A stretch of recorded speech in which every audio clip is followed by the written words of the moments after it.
ওকে, এরপরও চালু করে দিলাম।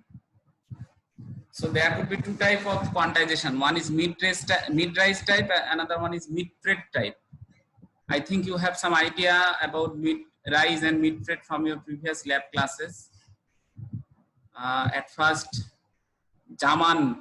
Arnob Jaman communicated with me on Friday about this matter, that in the Prokich's book, it is written that the quantization level is x min minus x max, or x max minus x min divided by 2 to the power b minus 1.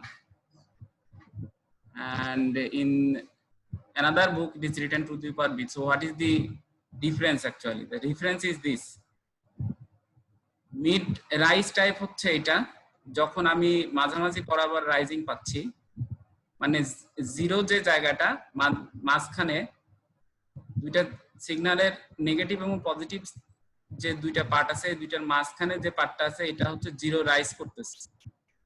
এই জন্য জিরোটা আসলে আমার একটা দুইটা লেভেলের মাঝখানে zero করতেছে, এটাকে বলে মিড রাইজ টাইপ। এগুলার ক্ষেত্রে কোয়ান্টাইজেশন লেভেল হবে হচ্ছে ইভেন নাম্বার, সেই ক্ষেত্রে 2 টু দি পাওয়ার বি হবে। যদি কোনো বইতে 2 টু দি পাওয়ার বি লেখা থাকে তাহলে তারা এই ধরনের সিগন্যাল কনসিডার করছে। আর কোনো বইতে যদি 2 টু দি পাওয়ার বি -1 থাকে বা এল -1 থাকে সেটা হচ্ছে অড। তো অডটা কখন হবে? যদি আমি জিরোটাকে যদি একটা লেভেল হিসেবে কনসিডার করি। এখানে যে সিগন্যালটা যে টাইপের সিগন্যাল, এটাতে দেখা যাচ্ছে যে এটা জিরো, মানে জিরো নিজেই একটা লেভেল আর কি, নিজে একটা কোয়ান্টাইজেশন লেভেল, তো সেটাকে মিড ট্রেড টাইপ বলে। এবং এইটার ক্ষেত্রে জিরো লেভেলটাকে আমরা কনসিডার করব না, এই জন্য L -1 মানে 2 টু দি পাওয়ার 3 -1 বা 2 টু দি পাওয়ার 4 -1 বা 2 টু দি পাওয়ার b -1 হচ্ছে কোয়ান্টাইজেশন মানে নাম্বার অফ লেভেল। এটা একটা অ্যাম্বিগুইটি ছিল যেটা আমার মনে হয় ক্লিয়ার করার দরকার ছিল, তো সেজন্য ক্লিয়ার করে দিলাম। এটা নিয়ে চিন্তিত হওয়ার কিছু নাই, এটা তেমন বিগ ইস্যু না।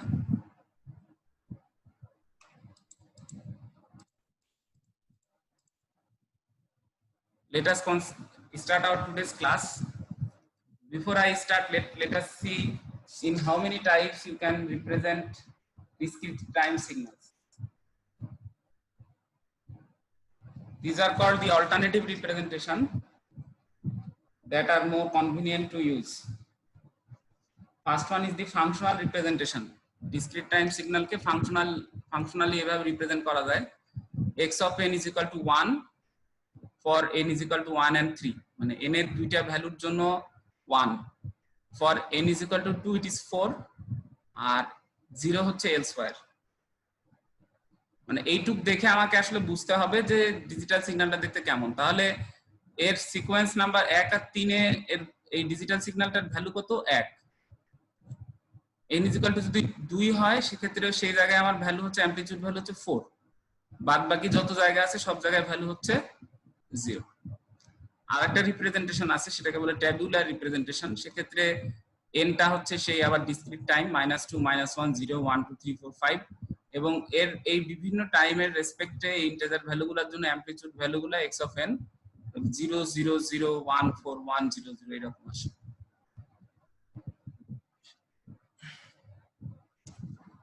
তো সিকোয়েন্স যখন একটা সিকোয়েন্স ডিজিটাল বিটের সিকোয়েন্স যখন আমি রিপ্রেজেন্ট করব ভ্যালু সহ, অ্যামপ্লিটিউড ভ্যালু সহ, সেটা আমরা কিভাবে করব? এটাকে এভাবে করা যায়। an infinite duration signal or sequence with the time origin n equal to 0, any time origin n equal to 0 মানে হচ্ছে অরিজিনটা আমি যেখান থেকে ক্যালকুলেট করব সেই জায়গায় 0 ধরা আছে, মানে এই অ্যারোটা যেখানে আমরা দেখবো আমরা বুঝতে পারবো যে এটা হচ্ছে 0 মানে হচ্ছে টাইমের 0। আর তাহলে তারপরে যে সিকোয়েন্সগুলো, এটা হচ্ছে 1 নাম্বার সিকোয়েন্স, এটা 2 নাম্বার সিকোয়েন্স, এটা 3 নাম্বার, সরি এটা হচ্ছে 1 নাম্বার এলিমেন্ট, এটা 2 নাম্বার এলিমেন্ট, এটা 3 নাম্বার এলিমেন্ট, এটা 4 নাম্বার, এটা 5 নাম্বার। যদি পিছনে যাই তাহলে এটা হচ্ছে -1। তার মানে অ্যারো আমি যেখানে দেখতে পাবো সেই জায়গা থেকে আমার হচ্ছে 0 কাউন্ট করা শুরু হবে, তার দুই পাশে পজিটিভ আর নেগেটিভ ইন্টিজার ভ্যালুগুলো থাকবে টাইমের রেসপেক্টে। এখানে কিছু খুবই এলিমেন্টারি টাইপের ডিসক্রিট সিগন্যাল ম্যানিপুলেশন কিভাবে করতে হয় সেটা দেওয়া আছে। যদি x অফ n আমার সিগন্যালটা হয়, এটা যদি আমার সিগন্যালটা হয়, তার মানে কি এটা জিরোটা কোথায় আছে এখানে। তো আমি যদি এটাকে এটাকে যদি আমি এখন সিকোয়েন্স হিসেবে লিখি তাহলে কিভাবে লিখবো, -5 এখানে যে ভ্যালুটা আছে সেটা লিখবো, -4 এ যে ভ্যালুটা আছে সেটা লিখবো যেটা 0, -3 তে একটা ভ্যালু আছে, -2 তে, -1 এ ভ্যালু আছে, এই ভ্যালুগুলো লিখলাম।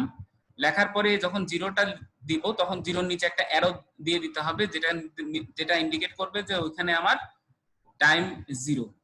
তারপরে n equal to 1, n equal to 2, n equal to 3, n equal to 4। এইভাবে আমরা গ্রাফিক্যালি রিপ্রেজেন্ট করব x অফ n কে। তো এই গ্রাফিক্যাল রিপ্রেজেন্টেশন থেকে আমার আবার সিকোয়েন্স কিভাবে লেখে এটা জানতে হবে, এবং সিকোয়েন্স থেকে কিভাবে গ্রাফিক্যাল রিপ্রেজেন্টেশনে আসে এটাও জানতে হবে। তো এখন যদি আমি শিফটিং গুলো একটু দেখি, কিছু সিম্পল ম্যানিপুলেশন যদি দেখি ডিসক্রিট টাইম সিগন্যালস এর, একটা হচ্ছে n-3, একটা হচ্ছে n+2। তো কোনটা কোনটা করলে ডানে বামে সরবে এটা বোঝার জন্য কি করব, যদি এখানে আসলে গতদিন ল্যাব ক্লাসে একটা উপায় ওরা বলছে, শুয়ে শুয়ে যারা ক্লাস করবা প্লিজ ভিডিওটা অফ করে রাখো, তাছাড়া এটা খারাপ লাগে।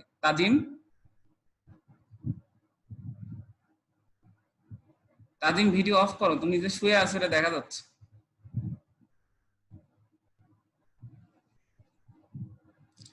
তো এখানে যদি 3 এর ভ্যালুটা যদি পজিটিভ হয় সেক্ষেত্রে নেগেটিভ, এটা আমরা ধরে নিতে পারি যেটা ইকুয়েশন নেগেটিভ। 3 এর ভ্যালুটা যদি পজিটিভ হয় তাহলে এখানে নেগেটিভটা নেগেটিভই থাকবে, তার মানে এটা হচ্ছে আমার এক্সিস্টিং যে সিকোয়েন্সটা আছে এটাকে আমি তার সাথে আরো 3 অ্যাড করলাম এবং এক্ষেত্রে সিকোয়েন্সটা রাইট শিফট হবে। আর এইটা যদি আমার টাইম যে ভ্যারিয়েবলটা আছে এটা যদি নিজেই নেগেটিভ হয় সেক্ষেত্রে এই নেগেটিভ চিহ্নটা পজিটিভ হয়ে যাবে, সেক্ষেত্রে n+2 হবে এবং এটাকে লেফট শিফট বলে, বামে সরায় দিলাম। তো যদি x অফ n যে সিগন্যালটা আমার আগে থেকে ছিল এটাকে যদি আমি এখন 3 ঘর ডানে সরাইতে চাই, মানে রাইট শিফট করতে চাই, সেক্ষেত্রে আমি কি করব, 3টা সিকোয়েন্স দিয়ে যোগ করব, মানে 3টা সিকোয়েন্স এক্সিস্টিং যে আমার সিকোয়েন্স আছে তার সাথে যোগ করব, সেহেতু 3টা হবে হচ্ছে পজিটিভ। পজিটিভ হওয়ার কারণে এখানে যে নেগেটিভটা আছে এটা হচ্ছে ইকুয়েশনের নেগেটিভ কনসিডার করতেছি, সেজন্য এই নেগেটিভটা নেগেটিভই থাকলো, এটা আর পজিটিভ হবে না। তার মানে 3 যে ভ্যালুটা ইটসেলফ ইট ইজ পজিটিভ। তো সেক্ষেত্রে আমার এটা রাইট শিফট করবে 3 ঘর ডানে, তাহলে আমার 4 নম্বরে যে এলিমেন্টটা ছিল, যে অ্যামপ্লিটিউডটা ছিল, এটা এখন কোথায় যাবে, 4+3। বোঝা যাচ্ছে? এই যে 7-এ চলে আসলো। 3-এ যে সিকোয়েন্সটা ছিল এটা কোথায় যাবে, 3+3, এটা তাহলে 6 হবে। এখানে নেগেটিভটা দেখে কিন্তু নেগেটিভ বোঝার কোনো উপায় নাই, নেগেটিভ ধরে নেওয়া যাবে না, এই n থেকে 3 বাদ দেওয়া যাবে না, যোগ করতে হবে, কারণ এই 3টা কি পজিটিভ, এই 3 পজিটিভ হওয়ার কারণে এই নেগেটিভ চিহ্নটা নেগেটিভ আছে, পজিটিভ আর হয় না। এখন তাহলে আমার এখানে যে -1 যেটা ছিল সেটা কোথায় যাবে, -1 এর সাথে যদি 3 যোগ দেই সেটা -2 হয়, সরি -1 এর সাথে যদি 3 যোগ দিই তাহলে সেটা কোথায় যাবে, 2 এ যাবে, কারণ -1 + 3 = 2। -2 তে যেটা ছিল সেটা তখন কোথায় আসবে, 1 এ আসবে। তাহলে 0 তে কোনটা আসবে, -3 তে যে ভ্যালুটা ছিল সেটা আসবে 0 তে। এইভাবে জিনিসগুলো রাইট শিফট হয়ে যাচ্ছে, জাস্ট আমরা অ্যানালগ সিগন্যালের ক্ষেত্রে, কন্টিনিউয়াস সিগন্যালের ক্ষেত্রে যেমন পড়ে আসছি সেরকমটাই।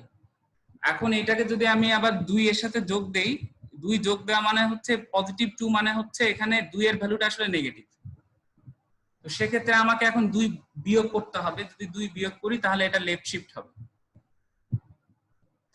তো আমরা একটু করে দেখি x অফ n যেটা, সেটাকে যদি আমি এখন লেফট শিফট করি সেক্ষেত্রে কি হবে, এখানে 4 এর যে এলিমেন্টটা ছিল তাহলে এই জায়গায় এই 4 এর এলিমেন্টটা যাবে কোথায়, 4 - 2, 2 তে চলে যাবে। 3 এ যে এলিমেন্টটা ছিল সেটা 1 এ চলে যাবে, 2 এ যে এলিমেন্টটা ছিল সেটা 0 তে চলে যাবে, 1 এ যে এলিমেন্টটা ছিল সেটা কোথায় যাবে, 1 এর এলিমেন্টটা কোথায় যাবে, -1 এ। এইভাবে এটা লেফট শিফট করবে। তো এইটা হচ্ছে একটা সিম্পল ম্যানিপুলেশন ছিল ডিসক্রিট টাইম সিগন্যালস এর। এখন একটা এর মধ্যে ঝামেলা আছে, যদি আমার ফোল্ডেড সিকোয়েন্স হয়, আমার x অফ n টা ছিল হচ্ছে অরিজিনাল সিকোয়েন্স, এটা যদি আমি ফোল্ডিং করে ফেলি, x অফ -n নেই, তাহলে যে ঘটনা ঘটলো তার বিপরীত ঘটনা ঘটবে। যদি n এর জায়গায় আমার এখানে -n থাকে, the result of this operation is a folding or reflection of the signal about the time origin n equal to 0, সেক্ষেত্রে x minus 1 আর x minus n আর x minus n plus 2 এটা কোনটা দেখতে কেমন হবে এটা একটু আমরা দেখি। প্রথমে আমার x of n যে সিগন্যালটা ছিল সেটা থাকলো, এখন x of minus n যদি করি তাহলে 4 এর যে ভ্যালুটা সেটা কোথায় যাবে, -4 এ চলে যাবে। 3 এর যে ভ্যালুটা ছিল সেটা কোথায় যাবে, -3। কারণ আমি এখানে যদি 4 বসাই, যেখানে n এর ভ্যালু হচ্ছে 4, আউটপুটে হচ্ছে y equal to x of -n। তো এখন যদি এই জায়গায় আবার 4 বসাই তাহলে কি হয়ে যাবে, y ইকুয়াল টু হবে হচ্ছে y4 ইজ ইকুয়াল টু হবে হচ্ছে কোথায় যাবে, এটা কেউ কি বলতে পারবে কেন এরকম হচ্ছে, নাকি সবাই বুঝতেছে জিনিসটা? তাহলে আমি আর জিনিসটা নিয়ে বেশি এক্সপ্লেইন না করি। তো এখানে যদি আমার এখন n এর ভ্যালুটা যদি এখানে 4 বসাই তাহলে x অফ -4, তার মানে x অফ n এর 4 পজিশনে যে ভ্যালুটা ছিল সেটা চলে যাবে x অফ -n এর -4 এ। মানে জাস্ট এটা এই ঘটনাকে বলা হচ্ছে রিফ্লেকশন আর ফোল্ডিং। 3 তে যেটা ছিল সেটা চলে যাবে -3 তে, 2 তে যেটা ছিল ওটা চলে যাবে -2 তে, 1 এ যেটা ছিল ওটা চলে যাবে -1 এ, আর 0 তে যেটা ছিল সেটাই এখানে থাকলো যেহেতু 0, আর -1 -2 -3 এগুলো হয়ে যাবে 1 2 3, জাস্ট 1 2 3 হয়ে গেছে। তো এখন আমি যদি এটার সাথে 2 যোগ দেই তাহলে কি ঘটনা ঘটবে? নরমালি আমরা দেখতেছিলাম যে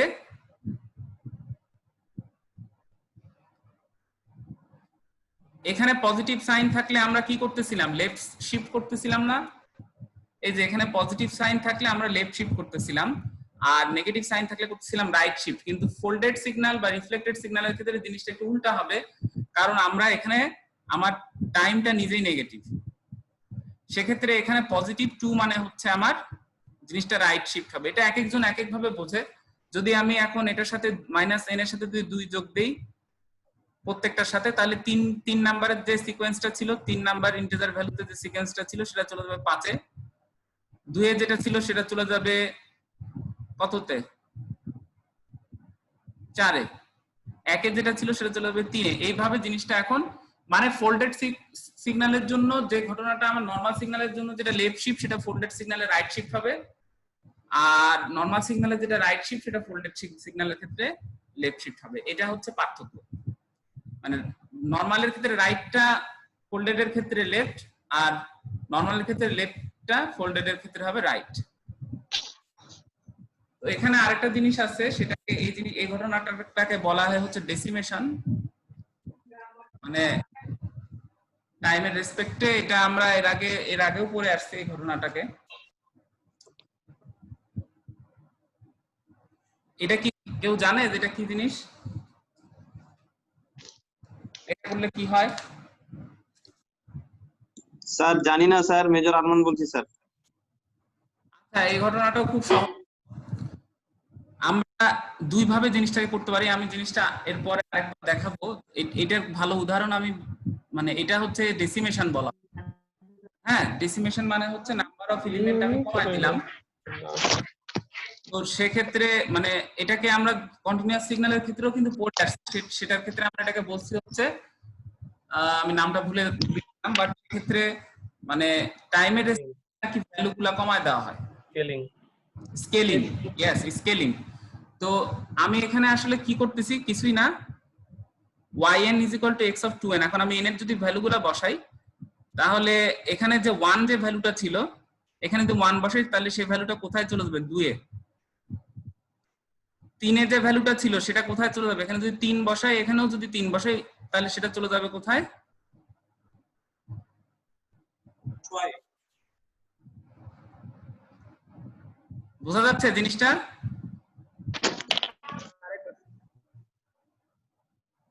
এই যে এখানে বলা আছে y equal to x is equal to 0, y equal to 1 হবে কত, x of 2। এখানে y equal to 1 হবে কত, 1 এর ভ্যালু যদি আমি বসাই এখানে 1, আর এখানেও যদি 1 বসাই এখান থেকে, তাহলে সেটা কত হবে, 2। তার মানে x of 2 তে যে ভ্যালুটা ছিল সেটা y of 1 এ এসে বসলো। এখন আমি যদি আবার y এর ভ্যালু এখানে যদি n 2 বসাই তাহলে x এর ভ্যালু কত আসবে, x এর ভ্যালু কত আসবে এখানে? 4 স্যার। 4। তাহলে এই x এর যে 4 এর এখানে যে ভ্যালুটা ছিল সেটা কোথায় বসবে এসে? y এর 2 নাম্বার জায়গায়। এইভাবে যদি আমি n এর ভ্যালুটা 3 বসাই তাহলে 3 দুগুণ 6, তার মানে কি x এর যে 6 নাম্বার ভ্যালুটা ছিল সেটা এসে বসবে y এর 3 নাম্বার জায়গায়। তো এইভাবে আমি যদি এখন 4 বসাই, 4 এর জায়গায় কত আছে? যে এখানে 4 দুগুণ 8, 6, 7, 8, 0 আছে, এই জন্য এখানে এসে 0 বসলো। আমি যদি নেগেটিভ সাইড গুলাতে যেতে থাকি, আমি যদি নেগেটিভ এক্সিসে যাই তাহলে এখানে -1 এর জন্য কত হবে? n এর ভ্যালুটা যদি আমি -1 বসাই তো -1 এর জায়গায় বসবে হচ্ছে x এর -2 এর ভ্যালুটা, যেটা এইটা। তার মানে কি এর ভিতর থেকে কিছু কিছু ভ্যালু মিসিং হয়ে যাচ্ছে x অফ 1 এর থেকে। এই যে মিসিং হয়ে ভ্যালুগুলো কমে গেল, এই প্রসেসটাকে বলা হয় ডেসিমেশন প্রসেস। আর আমরা এটা পড়ে আসছি হচ্ছে স্কেলিং হিসেবে কন্টিনিউয়াস সিগন্যালে। এটা আরেকটা আছে, যেটাকে বলা হচ্ছে ইনক্রিজিং, সেটা হচ্ছে ইন্টারপোলেশন। আসলে এই মানে ফর্মালি এগুলাকে বলা হয় হচ্ছে ডাউন স্যাম্পলিং আর আপ স্যাম্পলিং। তো আমি এখানে যেটা করলাম, এখানে আমি ডাউন স্যাম্পলিং করলাম, মানে স্যাম্পল নাম্বারগুলো কমায় দিলাম।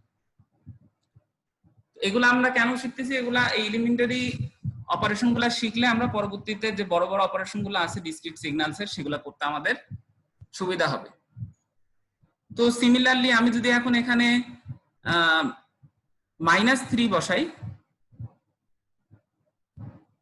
তাহলে কত আসবে? এখানে -6। তার মানে এখানে -6 এর যে ভ্যালুটা ছিল সুন্দর মতো কিন্তু এখানে এসে 3 জায়গায় -3 জায়গায় এটা বসে গেছে। তো এর ফলে কি হলো? এর ফলে কিন্তু আমার সিকোয়েন্স কমে গেল, মানে স্যাম্পল কমে গেল। এই জন্য এটাকে বলা হয় হচ্ছে ডাউন স্যাম্পলিং। আপ স্যাম্পলিং আছে, আপ স্যাম্পলিং এর ক্ষেত্রে তখন আমরা কি করব? 2 দিয়ে গুণ দিছিলাম এখানে, তাহলে কি করব? 2 দিয়ে, যদি আপ স্যাম্পলিং করতে চাই 2 দিয়ে তাহলে ভাগ দিতে হবে।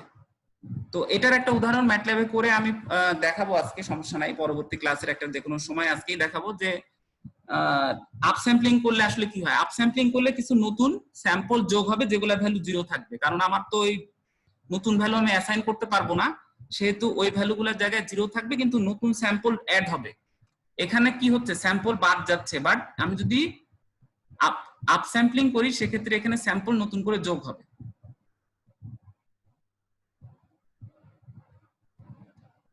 এটা আমি আবার রিভিজিট করব, তার আগে একটু আমরা দেখে নেই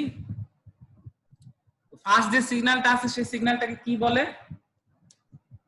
এখন আমরা সাম এলিমেন্টারি ডিসক্রিট টাইম সিগন্যাল সম্বন্ধে একটু শিখব।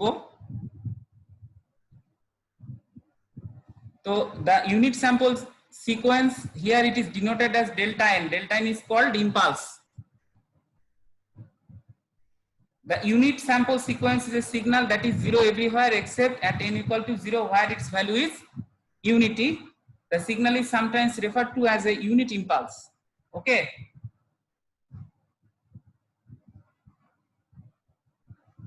এটা আমরা ডেল্টা টি হিসেবে পড়ে আসছিলাম, কন্টিনিউয়াস সিগন্যালস এর ডেল্টা টি হিসেবে পড়ে আসছিলাম, সেটা এখানে ডেল্টা এন হিসেবে পড়তেছি। যেহেতু আমাদের টি যে ভ্যারিয়েবলটা ছিল কন্টিনিউয়াস ভ্যারিয়েবল, এটা এখন একটা ডিসক্রিট ভ্যারিয়েবল হয়ে গেছে। এবং এটাকে যদি আমরা রিপ্রেজেন্ট করি কিভাবে করব? এর ভ্যালুটা হবে 1 যখন n ইকুয়াল টু 0, বাদ বাকি n এর যে ভ্যালুগুলো আছে তার জন্য এর ভ্যালুটা হবে 0। তো আমরা যে এর আগে পড়ে আসছিলাম শিফটিং, এটাকে ডানে বামে শিফট করা যাবে না?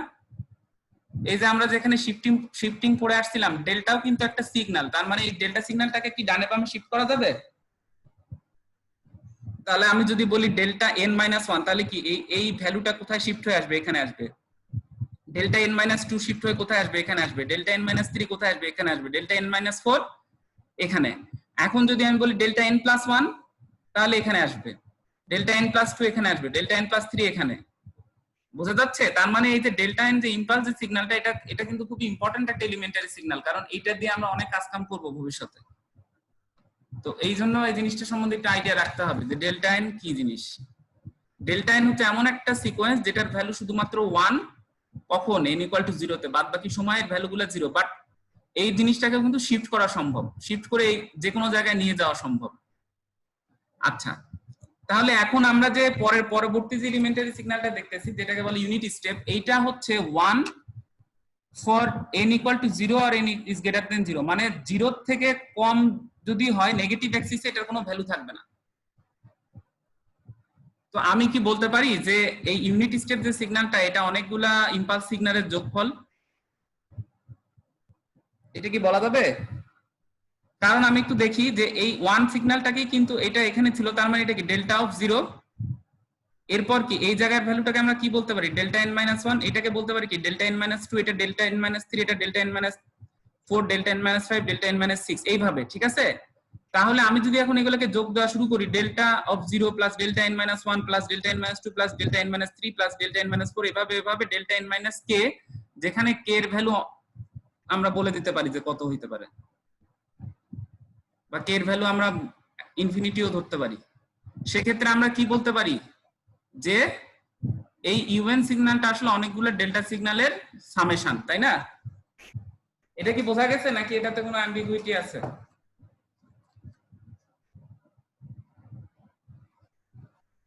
ঠিক আছে, এরপরে যাই। তো এরকম ইউনিট র্যাম্প একটা সিগন্যাল আছে, যেটা হচ্ছে যার ভ্যালু হবে n for n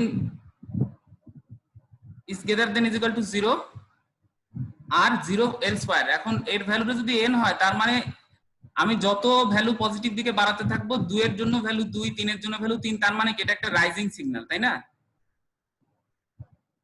unit ramp যে সিগন্যালটা, সেই সিগন্যালটা হচ্ছে একটা রাইজিং সিগন্যাল। এখন এরপরে যদি আমি এক্সপোনেনশিয়াল সিগন্যাল সম্বন্ধে একটু আলোচনা করি, এক্সপোনেনশিয়াল সিগন্যালগুলো কেমন হবে?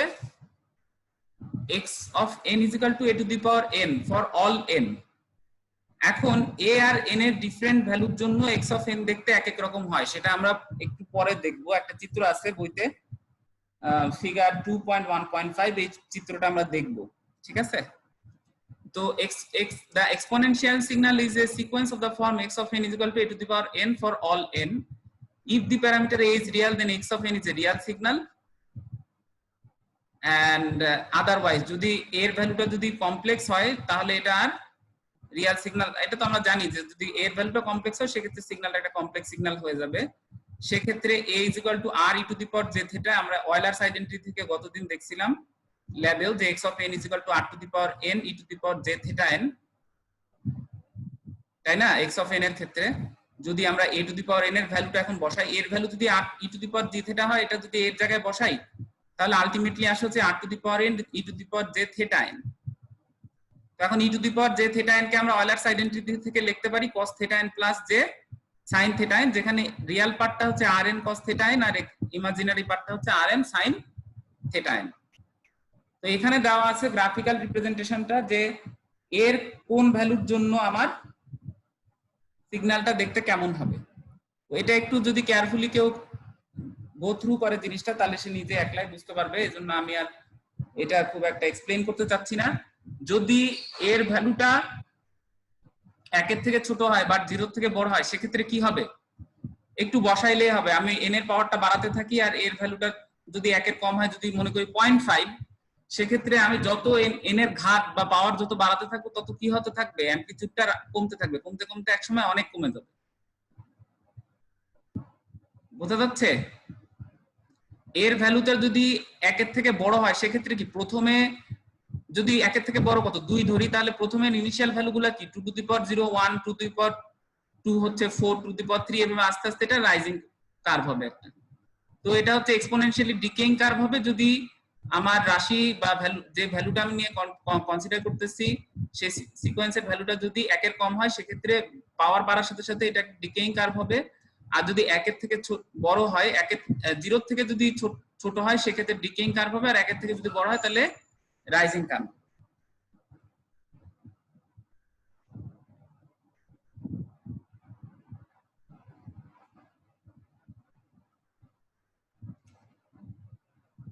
আমরা মনে হয় এই জিনিসটা এর আগে থেকে জানি, energy signal and power signal. তো এটা আমরা একটু পরে দেখতেছি।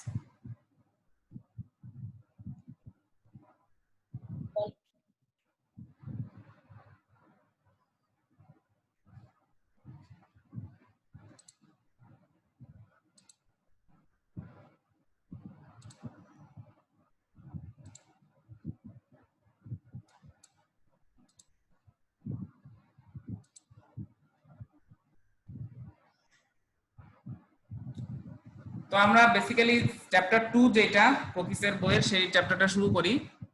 এই signal is a physical quantity, প্রথমে সিগন্যালের একটা সংজ্ঞা দেওয়া আছে। Signal is a physical quantity or quality which canvas information. The variation of the signal value as a function of the independent variable is called a waveform. The independent variable often represents time. We define a signal as a function of one independent variable that contains information about the behavior or nature of a phenomenon. We assume that the independent variable is time, even in cases where the independent variable is a physical quantity other than time. তো signal আমরা পড়ে আসছি continuous signal হতে পারে অথবা হচ্ছে discrete signal. তো continuous signal is a signal that exists at every instant of time. Every instant of time মানে যত ক্ষুদ্রাতি ক্ষুদ্র টাইম ইন্ডিপেন্ডেন্ট ভ্যারিয়েবলই হোক না কেন টাইম এক্সিসে সেটার জন্য কন্টিনিউয়াস সিগন্যালে ভ্যালু থাকবে, কোনো ডিসকন্টিনিউটি থাকবে না। The independent variable is a continuous variable. Continuous signal can assume any value over a continuous range of numbers. তো এই জন্য কন্টিনিউয়াস অর অ্যানালগ সিগন্যাল নিয়ে ডিল করা একটু ডিফিকাল্ট, কারণ কন্টিনিউয়াস সিগন্যালের ভ্যালু থাকে হচ্ছে ইনফিনাইট নাম্বার অফ অ্যামপ্লিটিউডস। কন্টিনিউয়াস সিগন্যালের ক্ষেত্রে ইনফিনাইট নাম্বার অফ অ্যামপ্লিটিউডস ভ্যালু থাকে ইনফিনাইট নাম্বার অফ টাইম ভ্যারিয়েবলের জন্য। সেজন্য কন্টিনিউয়াস সিগন্যাল নিয়ে ডিল করা একটু না ভালোই ডিফিকাল্ট। বাট আরেকটা প্রবলেম হচ্ছে যে আমরা যখন সিগন্যালগুলো প্রসেস করব তখন সেগুলোকে যদি ডিজিটালে কনভার্ট করি, তাহলে আমি আবার যখন সিগন্যালগুলো কি ইউটিলাইজ করব ফিজিক্যাল ওয়ার্ল্ডে, তখন সেগুলোকে আমার অ্যানালগ সিগন্যালে রিপ্রেজেন্ট করতে হবে, যেটাকে বলে ডিজিটাল টু অ্যানালগ কনভার্সন।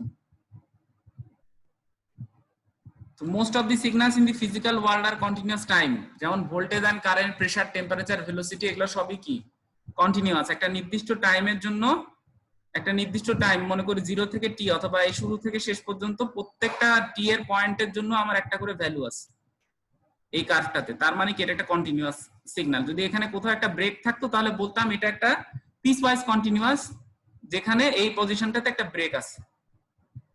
যদি এখানে দুইটা জায়গায় ডিসকন্টিনিউটি থাকতো তখন তাও আমি বলতাম পিস ওয়াইজ কন্টিনিউয়াস। তারপরে বলে দিতাম যে এইটুক কন্টিনিউয়াস, এইটুক কন্টিনিউয়াস, এইটুক কন্টিনিউয়াস, বাদ বাকি টুক কোন কোন জায়গায় ডিসকন্টিনিউটি আছে এটাও বলে দিতাম।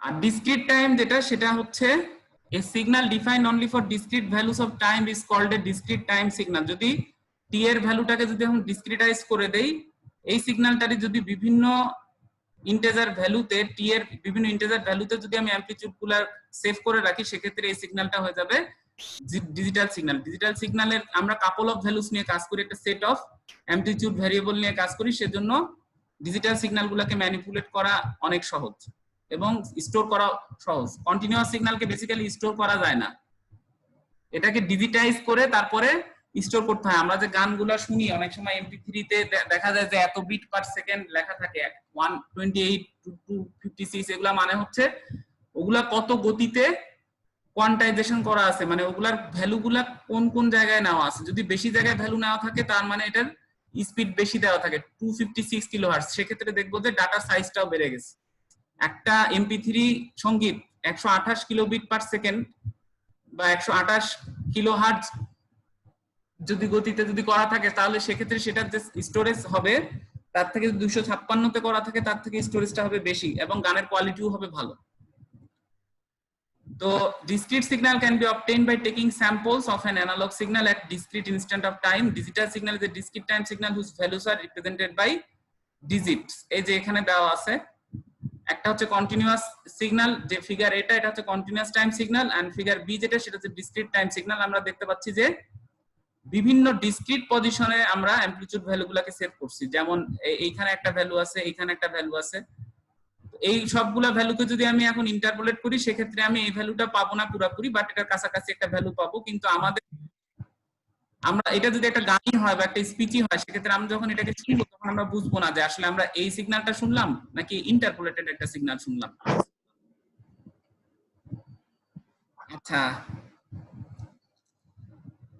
ডিসক্রিট টাইম সিগন্যালের কিছু ন্যাচারাল এক্সাম্পল যদি দেই, তাহলে number of students in a class হচ্ছে একটা discrete signal. Population generation of certain species, এটা হচ্ছে একটা ডিসক্রিট সিগন্যাল। আমার ক্লাসরুমে 3rd ইয়ার লেভেল 3 তে বিভিন্ন বয়সের রেসপেক্টে মানুষের যদি হাইট ক্যালকুলেশন করি তাহলে সেই হাইট গুলো হবে একটা ডিসক্রিট সিগন্যাল। মনে করি যে 20 বছর বয়স যাদের তাদের হচ্ছে একটা হাইট হবে, 21 বছর বয়স যাদের তাদের এক রকমের হাইট হবে।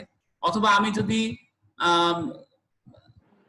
গ্রুপ অফ পিপুলের মধ্যে তাদের হাইট কনসিডার করি যাদের বয়স 10 থেকে 30 বছরের মধ্যে, তখন এক একটা এজের জন্য আমি এক একটা হাইট পাবো। এই সিগন্যালটাও তখন ডিসক্রিট সিগন্যাল হবে, এটা কিন্তু কন্টিনিউয়াস সিগন্যাল হবে না।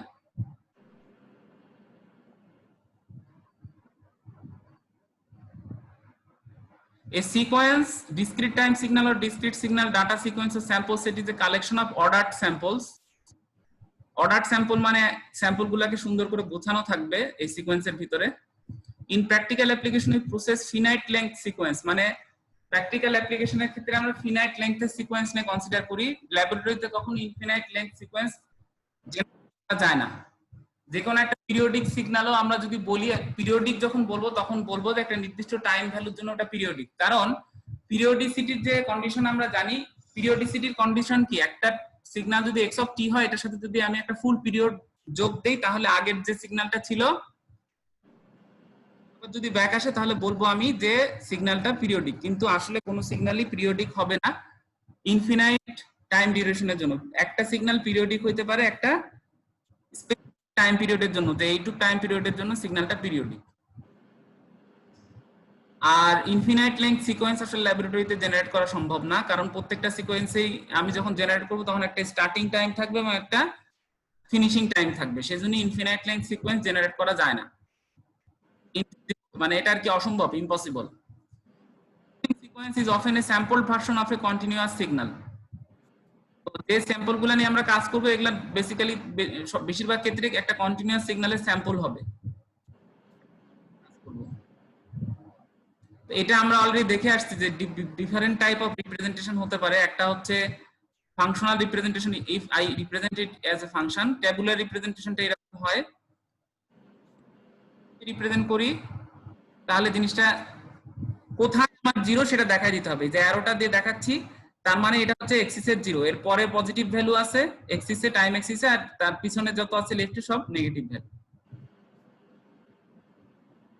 আর যদি আমার নেগেটিভ এক্সিসে কোনো ভ্যালু না থাকে তখন সেক্ষেত্রে সিকোয়েন্সটাকে আমরা এভাবে রিপ্রেজেন্ট করতে পারি 0 1 4 1 0 0, যেখানে অ্যারোটা এখানে দেওয়া মানে কি বাম পাশে আর কোনো অ্যামপ্লিটিউড নাই, বাম পাশের যে টাইম গুলা আছে তার জন্য, মানে বাম পাশ এই লেফট হ্যান্ড সাইড বা হচ্ছে নেগেটিভ অ্যাক্সিসের জন্য কোনো ভ্যালু নাই, শুধু পজিটিভ অ্যাক্সিসের জন্য আছে। তো এখানে ডট ডট দিয়ে প্রকাশ করা মানে হচ্ছে যে বামে এবং ডানে এই সিকোয়েন্সটা ইনফিনিটি। যদি শুধু ডানে আমি ডট ডট দেই তার মানে কি এটা ডানে শুধুমাত্র ইনফিনিটি, কিন্তু সিকোয়েন্স নরমালি ইনফিনিটি হয় না। আমরা জানি যে সিকোয়েন্স গুলোর ডিউরেশন ফিনাইট হবে, সেক্ষেত্রে আমাদের দুই পাশেই ফিনাইট নাম্বার অফ ভ্যালু। বোঝা যাচ্ছে? তো কজাল সিগন্যাল কি জিনিস? কজাল সিগন্যাল জিনিসটা খুব ইম্পর্টেন্ট একটা কনসেপ্ট, এটা আমাদের পরবর্তীতে লাগবে। কজাল সিস্টেম নিয়ে যখন আমরা আলাপ আলোচনা করব সে সময় কজাল সিগন্যাল গুলা, মানে কজাল জিনিসটা খুব ইম্পর্টেন্ট একটা টপিক। কি জিনিস? কজাল সিগন্যাল হচ্ছে এমন একটা সিগন্যাল যেটা জিরো যে টাইম যেখানে জিরো তার পিছনে আর কোনো ভ্যালু থাকবে না। A signal is causal if it is zero for t, মানে টি লেস দেন জিরো হলেই এটা, যদি অ্যামপ্লিটিউড ভ্যালু গুলো জিরো হয়ে যায় তাহলে আমরা সেই সিগন্যালটাকে বলবো বা সিকোয়েন্সটাকে বলবো কজাল। তাহলে এখানে কোন সিকোয়েন্সটা কজাল ছিল? সিকোয়েন্সে দেখলাম কোন সিকোয়েন্সটা কজাল, কেউ কি বলতে পারবে? গাজী কোথায়? গাজী? আরাফ কোথায়? আরাফ?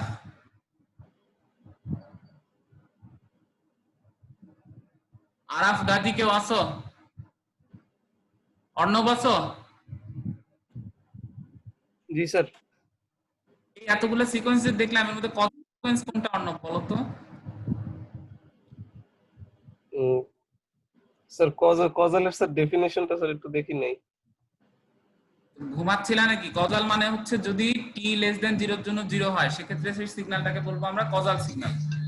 স্যার লাস্টেরটা স্যার আপনি যে একটা দেখাইলেন না t less than 0 এর জন্য 0 একটা সিকোয়েন্স এইটা একটা কজাল আমরা 3 বলতে নাম্বার। পারি, যদিও এখানে সিকোয়েন্সের ভ্যালুটা 0, এটা হবে না, এটা হচ্ছে যে কোনো একটা ভ্যালু থাকবে।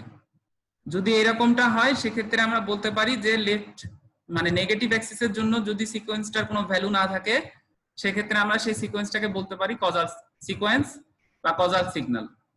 Causal signals are readily created by multiplying any continuous signal by the unit step signal. Okay, unit step signal মানে কি? ইউনিট স্টেপ সিগন্যাল হচ্ছে 0 থেকে তার পরবর্তী সব ভ্যালুগুলোর জন্য এটা ভ্যালু 1 থাকবে, তাই না?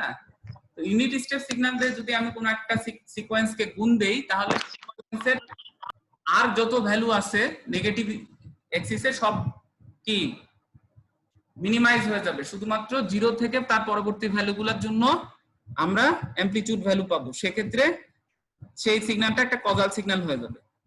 মনে করি যে আমার এই সিগন্যালটা কিন্তু কজাল সিগন্যাল না, তাই না? -3 -1 -2, এই -2 এর জায়গায় হচ্ছে 0, তার মানে 0 পজিশনে, টাইমের 0 পজিশনে সিকোয়েন্সটার ভ্যালু হচ্ছে -2। তো এটা -1 এর ভ্যালু, এটা -2 এর ভ্যালু টাইমের রেসপেক্টে। তো এখন আমি যদি এই পুরো সিকোয়েন্সটাকে একটা ইউনিট স্টেপ দিয়ে গুণ দেই তখন এই সিকোয়েন্সটা কি হয়ে যাবে? একটা কজাল সিকোয়েন্স হয়ে যাবে, কারণ এই -1 আর -1 আর 3 এই দুই লোকেশনটা 0 হয়ে যাবে, কারণ ইউনিট স্টেপ সিগন্যালটা নেগেটিভ অ্যাক্সিসের জন্য ভ্যালিড না, শুধুমাত্র পজিটিভ অ্যাক্সিসের জন্য ভ্যালিড, এবং -2 -5 0 4 -1 এই ভ্যালুগুলা অপরিবর্তিতই থাকবে। তার মানে কোন একটা সিকোয়েন্সকে যদি আমি ইউনিট স্টেপ সিকোয়েন্স দিয়ে গুণ দেই তাহলে সেই যে সিকোয়েন্সটাকে গুণ দিলাম সেটা তখন কি হবে? কজাল সিকোয়েন্স হয়ে যাবে। The instant when the signal begins is called the starting time. We usually take the starting time to be 0. তাহলে সিগন্যালটা বা সিকোয়েন্সটা যখন শুরু হচ্ছে সেই জায়গাটাকে আমরা বলবো স্টার্টিং টাইম, আর ইউজুয়ালি আমরা সিগন্যালটা স্টার্ট করি কোথা থেকে? 0 থেকে। সিকোয়েন্স নিয়েও আলাপ আলোচনা করে ফেলছি। A sequence that is non-zero only over a finite interval of indices is called a finite length sequence. তাহলে finite length সিকোয়েন্সটা কি হচ্ছে? A sequence is that is non-zero only over a finite interval of indices is called a finite length sequence. যেমন এইটা হচ্ছে একটা finite length sequence, এইটাকে বলতে পারি আমরা একটা finite length sequence, বা এটাকে বলতে পারি আমরা একটা finite length sequence, কারণ এগুলা বামে ডানে কোনো দিকেই ইনফিনিটি না। মানে একটা নির্দিষ্ট সিকোয়েন্স ভ্যালুর জন্য এর অ্যামপ্লিটিউড ভ্যালু আছে, একটা নির্দিষ্ট ইন্টিজার টাইম ভ্যালুর জন্য এগুলার অ্যামপ্লিটিউড ভ্যালু আছে, এজন্য এটাকে আমরা বলতেছি finite sequence. A sequence whose samples are zero valued for negative indices is causal. A sequence whose samples are zero valued for negative indices, negative indices মানে হচ্ছে টাইমের নেগেটিভ ইন্টিজার ভ্যালুগুলোর জন্য যদি সিকোয়েন্সের স্যাম্পলগুলোর অ্যামপ্লিটিউড 0 হয় সেক্ষেত্রে সেই সিকোয়েন্সটাকে আমরা বলবো একটা কজাল সিকোয়েন্স। আর অ্যান্টি কজাল সিকোয়েন্স কোনটা হবে? যদি শুধুমাত্র নেগেটিভ ইন্ডাইসেস গুলোর জন্যই যদি আমার অ্যামপ্লিটিউড স্যাম্পল থাকে সেক্ষেত্রে সেটাকে বলবো আমরা অ্যান্টি কজাল সিকোয়েন্স। পজিটিভ ইন্ডাইসেসের জন্য তখন আমার আর কোনো অ্যামপ্লিটিউড থাকবে না। ডিটারমিনিস্টিক এন্ড র্যান্ডম সিগন্যাল কি জিনিস আমরা এটা পড়ে আসছি। ডিটারমিনিস্টিক এন্ড র্যান্ডম সিগন্যাল কে বলতে পারবে? এটা আমরা পড়ছি কোথায়? কমিউনিকেশনে পড়া হয়েছে না ডিটারমিনিস্টিক এন্ড র্যান্ডম সিগন্যাল? কে বলতে পারবে ডিটারমিনিস্টিক এন্ড র্যান্ডম সিগন্যাল কোনগুলা? যেগুলো সিগন্যাল স্যার কোনো ম্যাথমেটিক্যাল ফর্মুলা দিয়ে এক্সপ্রেস করা যায় সেগুলো হচ্ছে স্যার ডিটারমিনিস্টিক স্যার, আর র্যান্ডম হচ্ছে স্যার একটা আরবিটারি কার্ভ স্যার, যেটা স্যার কোনো ফর্মুলা দিয়ে আমি এক্সপ্রেস করতে পারবো। হ্যাঁ, তাহলে তো এটা হয়ে গেল। সো ডিটারমিনিস্টিক সিগন্যাল আবার পিরিয়ডিক অথবা অ্যাপিরিয়ডিক হতে পারে। Periodic signal consist of a basic shape of finite duration that is replicated infinitely. Signal that cannot be described in an explicit mathematical form is called random, also known as non-deterministic or stochastic. তো এই stochastic signal বা random signal processing আর একটা course আছে, এটা 4th ইয়ারে আছে, তোমরা এটা করবা 4th ইয়ারে। যারা এই কমিউনিকেশনে যাবে তারা এই স্টোকাস্টিক সিগন্যাল প্রসেসিং বলে আরেকটা কোর্স আছে সেটা করবে। তো তো বেসিক যে ডিজিটাল ফাংশন গুলো ক্লাসের শুরুতে আমরা দেখছি, এখন এগুলোর একটু টুকটাক অপারেশন দেখবো। আজকের ক্লাসটা যদি কেউ মনোযোগ দিয়ে করে তাহলে আমি মনে করি চ্যাপ্টার 2 যেটা আমরা আজকে শুরু করলাম, এই চ্যাপ্টার 2 বুঝতে তার কোনো সমস্যা হবে না। আর আজকের ক্লাসে যে ঘুমাবে তার চ্যাপ্টার 2টা স্বপ্নের মধ্যে দিয়ে চলে যাবে। ইউনিট ইম্পালস ফাংশন কি আমরা অলরেডি জানছি, ইউনিট স্টেপ ফাংশন কি জানছি, ইউনিট র‍্যাম্প ফাংশন কি জানছি, পাওয়ার function, exponential function, sine function, এগুলো এখন একটু করে দেখবো।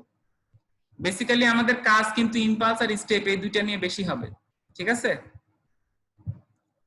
ইউনিট ইম্পালস যেটা সেটা চেহারা সহ একটু দেখি। The unit impulse function on unit sample sequence is defined as this. Delta n এর ভ্যালুটা, এন এর ভ্যালু শুধুমাত্র কত, এন এর ভ্যালু যদি 0 হয় সেক্ষেত্রে আমার সিগন্যালটা ভ্যালিড, বাদ বাকি সব জায়গায় সিগন্যালটা ডিসকন্টিনিউয়াস। এরকম যদি কোনো সিগন্যাল থাকে এবং সেটার ভ্যালু যদি 1 হয় তাহলে আমরা সেটাকে বলবো ইউনিট ইম্পালস ফাংশন আর ইউনিট স্যাম্পল সিকোয়েন্স, ঠিক আছে? The unit sample function delta n has an amplitude of 0 at all samples except n equals to 0, where it has the value 1. Every digital signal can be written as a sum of impulse functions using the amplitude at each sample. এই কথাটার গুরুত্ব কিন্তু অনেক বেশি।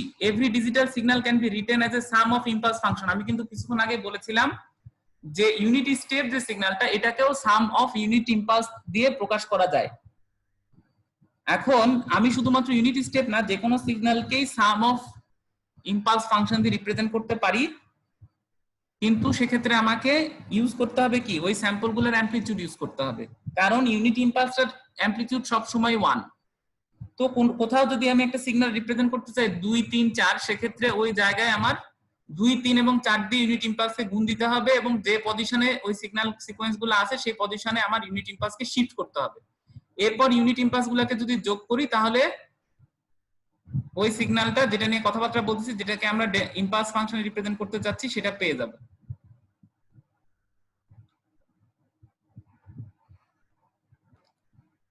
ঠিক আছে? তো আমি যদি এখন বলি জিনিসটা যে ডেল্টা অফ 0 এর ভ্যালু কত, 1, ডেল্টা অফ 3 এর ভ্যালু কত, ডেল্টা অফ 3 এর ভ্যালু কিন্তু 0, ডেল্টা অফ -2 এর ভ্যালু কত, এটাও কিন্তু 0। এর অর্থটা কি? এর অর্থ হচ্ছে যে ইম্পালস ফাংশনটা শুধুমাত্র ইন্ডাইসেস 0 যখন n ইকুয়াল টু যখন 0 সেটার জন্য ভ্যালিড, বাদ বাকি অন্য সব সময় ইউনিট ইম্পালস ফাংশনটা কি ডিসকন্টিনিউয়াস। আচ্ছা, আমি যদি এখন কাউকে বলি যে এই সিগন্যালটা ড্র করতে, তাহলে কিভাবে ড্র করবে? এইভাবে। তার মানে কি, আমি যদি কোনো একটা ইম্পালস ফাংশনকে, কোনো একটা ইম্পালস সিগন্যালকে যদি আমি বা ইম্পালস সিকোয়েন্সকে যদি 0 পজিশনে রাখি, এটাকে যদি শিফট না করি এবং যদি একটা ভ্যালু দিয়ে গুণ দেই, তাহলে যে ভ্যালুটা দিয়ে গুণ দিব বা যে ভ্যালু দিয়ে কনভলভ করব, এখানে আসলে সিগন্যালের ক্ষেত্রে কনভলিউশন কথাটা ইউজ করা ভালো, তখন আমার যে সিগন্যালটা আমি পাবো সেটা হচ্ছে এরকম। তার মানে 4 ডেল্টা n এর ভ্যালু 0 এর জন্য শুধুমাত্র এটা ভ্যালিড, সো এটা হচ্ছে 4 ডেল্টা n। বোঝা যাচ্ছে? তাহলে -2 ডেল্টা n দেখতে কেমন হবে? -2 ডেল্টা n দেখতে হবে হচ্ছে এইরকম। এখন পজিশন কিন্তু আমি শিফট করি নাই, পজিশন ডানে বামে সরে নাই, 0তেই আছে, বাট শুধুমাত্র আমি কি চেঞ্জ করছি, আমি অ্যামপ্লিটিউডটাকে পজিটিভ থেকে নেগেটিভ করে দিছি -2। তার মানে একটা ইম্পালস, ইউনিট ইম্পালসকে আমি যে ভ্যালু দিয়ে মাল্টিপ্লাই করি না কেন, সেই ভ্যালুটাই সে অ্যাজিউম করতে পারবে। এটা একটা অনেক বড় অ্যাডভান্টেজ, ঠিক আছে? ওকে, এখন আমরা একটু দেখি যে ইম্পালসকে যদি আমি শিফট করি সেক্ষেত্রে কেমন হবে। যদি আমি ইম্পালসকে রাইট শিফট করতে চাই তাহলে কি করব? 2, এখানে -2 করতে হবে। এই 2টা ইটসেলফ সে নিজেই পজিটিভ, এই জন্যই নেগেটিভ সাইনটা নেগেটিভই থেকে গেছে। তার মানে কি, এই শিফটটা কোন দিকে হবে? রাইট সাইডে ফর 2 সিকোয়েন্স। মানে দুইটা, আমি এটা দুইটা স্যাম্পল, এই যে সিকোয়েন্সটা ছিল ডেল্টা n, এটাকে আমি দুইটা স্যাম্পল শিফট করে দিলাম রাইট। এখন যদি আমি দুইটা স্যাম্পল শিফট করতে চাই লেফটে, সেক্ষেত্রে কি হবে? সেক্ষেত্রে আমি এখানে -2 যদি আমি এখানে যোগ দেই, সেক্ষেত্রে মাইনাস আর মাইনাসে প্লাস হবে এবং +2 থাকবে। এখন আমি এই দুইটাকে যদি যোগ দেই তাহলে কি হবে? তাহলে যে সিকোয়েন্সটা পাবো সেটাতে শুধুমাত্র দুইটা ভ্যালিড স্যাম্পল থাকবে, একটা থাকবে হচ্ছে ডেল্টা n-2 তে মানে এখানে, আরেকটা থাকবে হচ্ছে ডেল্টা n+2 তে মানে এখানে। আমার মনে হয় প্রথম ক্লাসটা প্রায় শেষ, আমরা এখন একটু ব্রেক নিতে পারি। আমরা এখন 5 বা 7 মিনিটের একটা ব্রেক নিব, এই সময় রেকর্ডিংটা অফ থাকবে, ঠিক আছে? আর একটু বেশি না 5 মিনিটের বেশি না, কারণ আমার কিন্তু আরো 5 মিনিট ক্লাস নিয়ে ব্রেক দেওয়ার কথা ছিল। ওকে, তাহলে যদি ডেল্টা এন অফ -2 হয়, তাহলে ডেল্টা এন অফ -2 মানে হচ্ছে সিকোয়েন্সটা ডান দিকে সরবে, দুইটা স্যাম্পল ডানে শিফট। আর যদি ডেল্টা n+2 হয়, তাহলে দুইটা স্যাম্পল বামে শিফট। এই দুইটা সিগন্যালকে যদি আমি অ্যাড করা যায় সিগন্যালকে এভাবে, সেক্ষেত্রে তখন কি এইটা যে নতুন যে সিকোয়েন্সটা পাবো সেটার ভিতরে স্যাম্পল থাকবে কি, এখানে একটা স্যাম্পল থাকবে আর এখানে একটা স্যাম্পল থাকবে। আচ্ছা, যদি ডেল্টা n-3 হয়, 3 ঘর যদি আমি এটাকে শিফট করি, তাহলে দেখতে কেমন হবে? এই 0 থেকে তখন আমার ডেল্টা সিগন্যালটা ডানে কত ঘর শিফট হয়েছে? 1 2 3 নাম্বার ঘরে যেয়ে পড়ছে।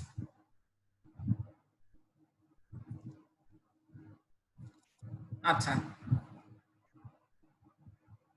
এখন আমরা এই যে সিগন্যালটা দেখতে পাচ্ছি ফিগারে, সেই সিগন্যালটা valid for how many values of the indices? See, for 0 its value is 1, for 1 its value is 1, for 2 its value is 1. তার মানে কি, এটা হচ্ছে একটা সিকোয়েন্স যেখানে 4টা ভ্যালু আছে এবং সেই 4টা ভ্যালুই 1, এবং তাদের লোকেশন কোথায় কোথায় আছে? ইন্ডাইসেস এর লোকেশন হচ্ছে 0 1 2 3, তার মানে 4টা জায়গায় আছে। তো এখন এটাকে যদি আমি বলি যে if possible represent this sequence in terms of impulse, তখন আমরা কি করব?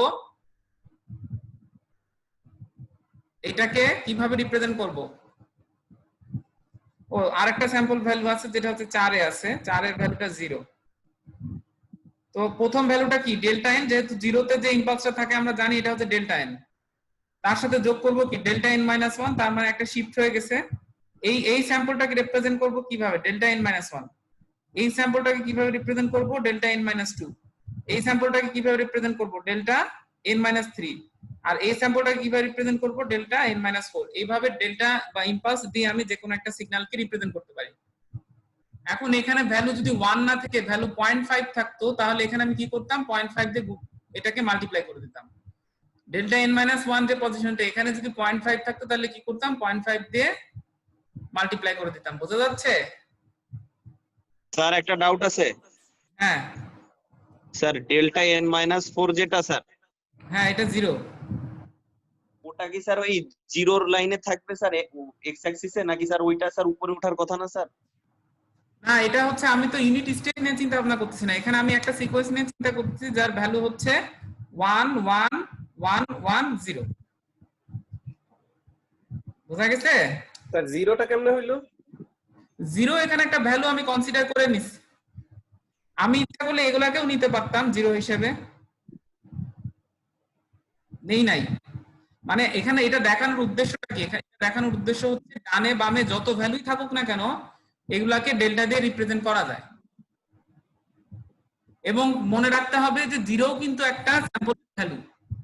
যদি কোথাও 0 লেখা থাকে, এই 0টাকে কিন্তু কি করা যাবে না, এই 0টাকে ইগনোর করা যাবে না। পরবর্তীতে আমরা দেখবো যে 0 পারে ভ্যালু এবং 0কে ইগনোর করা যাবে না। এখন এখানে যদি আমি বলি জিনিসটা 1 আর 3 এর মাঝে যে স্যাম্পল, সেটা হচ্ছে 2 নাম্বার স্যাম্পল, এই স্যাম্পলটার ভ্যালু আমি 1 দেখাচ্ছি। এখন এখানে 1 না দেখা যদি 0 দেখাতাম, সেক্ষেত্রেও কিন্তু আমাকে এটার পজিশনটা লিখতে হতো যে ডেল্টা এন -2, যেটার অ্যামপ্লিটিউড হচ্ছে 0। পরে এটাকে আমি অমিট করে দেই, সেটা আমার বিষয়। বোঝা গেছে? আচ্ছা, এখন এই যে আরেকটা নতুন সিগন্যাল আসছে, এটাকে যদি আমরা বলি যে ইম্পালস দিয়ে রিপ্রেজেন্ট করতে, তাহলে আমরা এটা কিভাবে করব?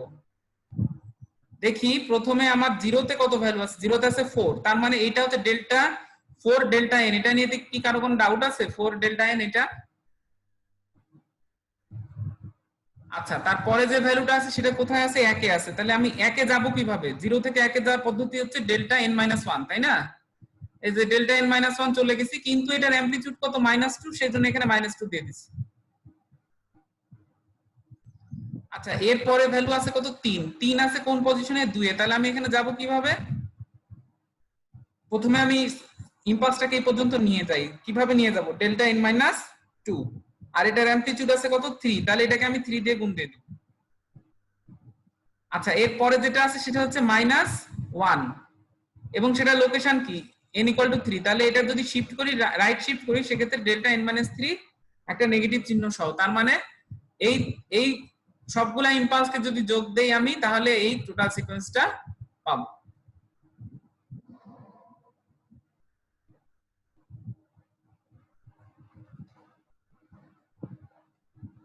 এখানে একটা সিম্পল প্রোগ্রাম দেখানো আছে যে কিভাবে ইউনিট ইম্পালস একটা পজিশনে এটা জেনারেট করা যায়। এই ম্যাটল্যাব কোডটা তোমরা এটা দেখে নিও, আমি জানি যে তোমরা এই ম্যাটল্যাব কোড আমার থেকেও ভালো জানো। এখানে k1 এর যে ভ্যালুটা মাইনাস থেকে 10 পর্যন্ত ভ্যারি করা আছে, k1 থেকে k2 -5 থেকে 10, তার মানে আমাকে x অ্যাক্সিসে দেখাবে হচ্ছে -5 থেকে 10 পর্যন্ত ভ্যালু, আর আমার জিরো যে পজিশনটা সেই জায়গায় শুধুমাত্র আমি কি চাচ্ছি, ইম্পালস ভ্যালু চাচ্ছি। এই কোডটা দেখে নিও তোমরা পরে। এটা হচ্ছে, এটা যদি আমি ইমপ্লিমেন্ট করি সেক্ষেত্রে একটা ইম্পালস পাবো যেটার লোকেশন হচ্ছে 0 তে, ভ্যালু হচ্ছে 1।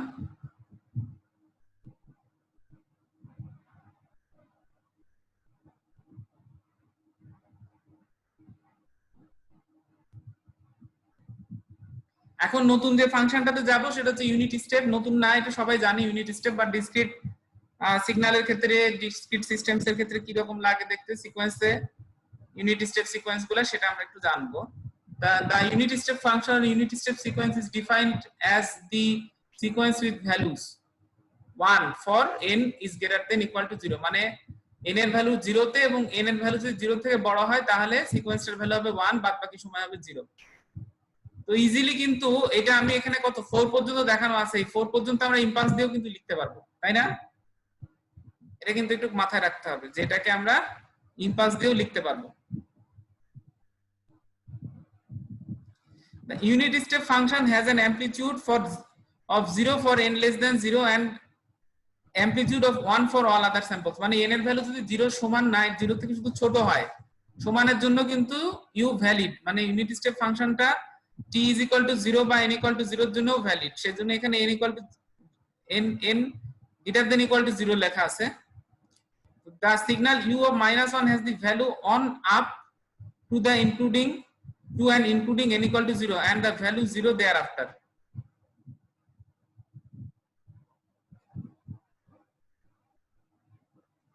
তাহলে এটাকে যদি আমি পুরোপুরি u of -n মানে এটা যদি ফোল্ড করে দেই তাহলে কি হবে, সব ভ্যালুগুলা কি নেগেটিভ অ্যাক্সিসে চলে যাবে না?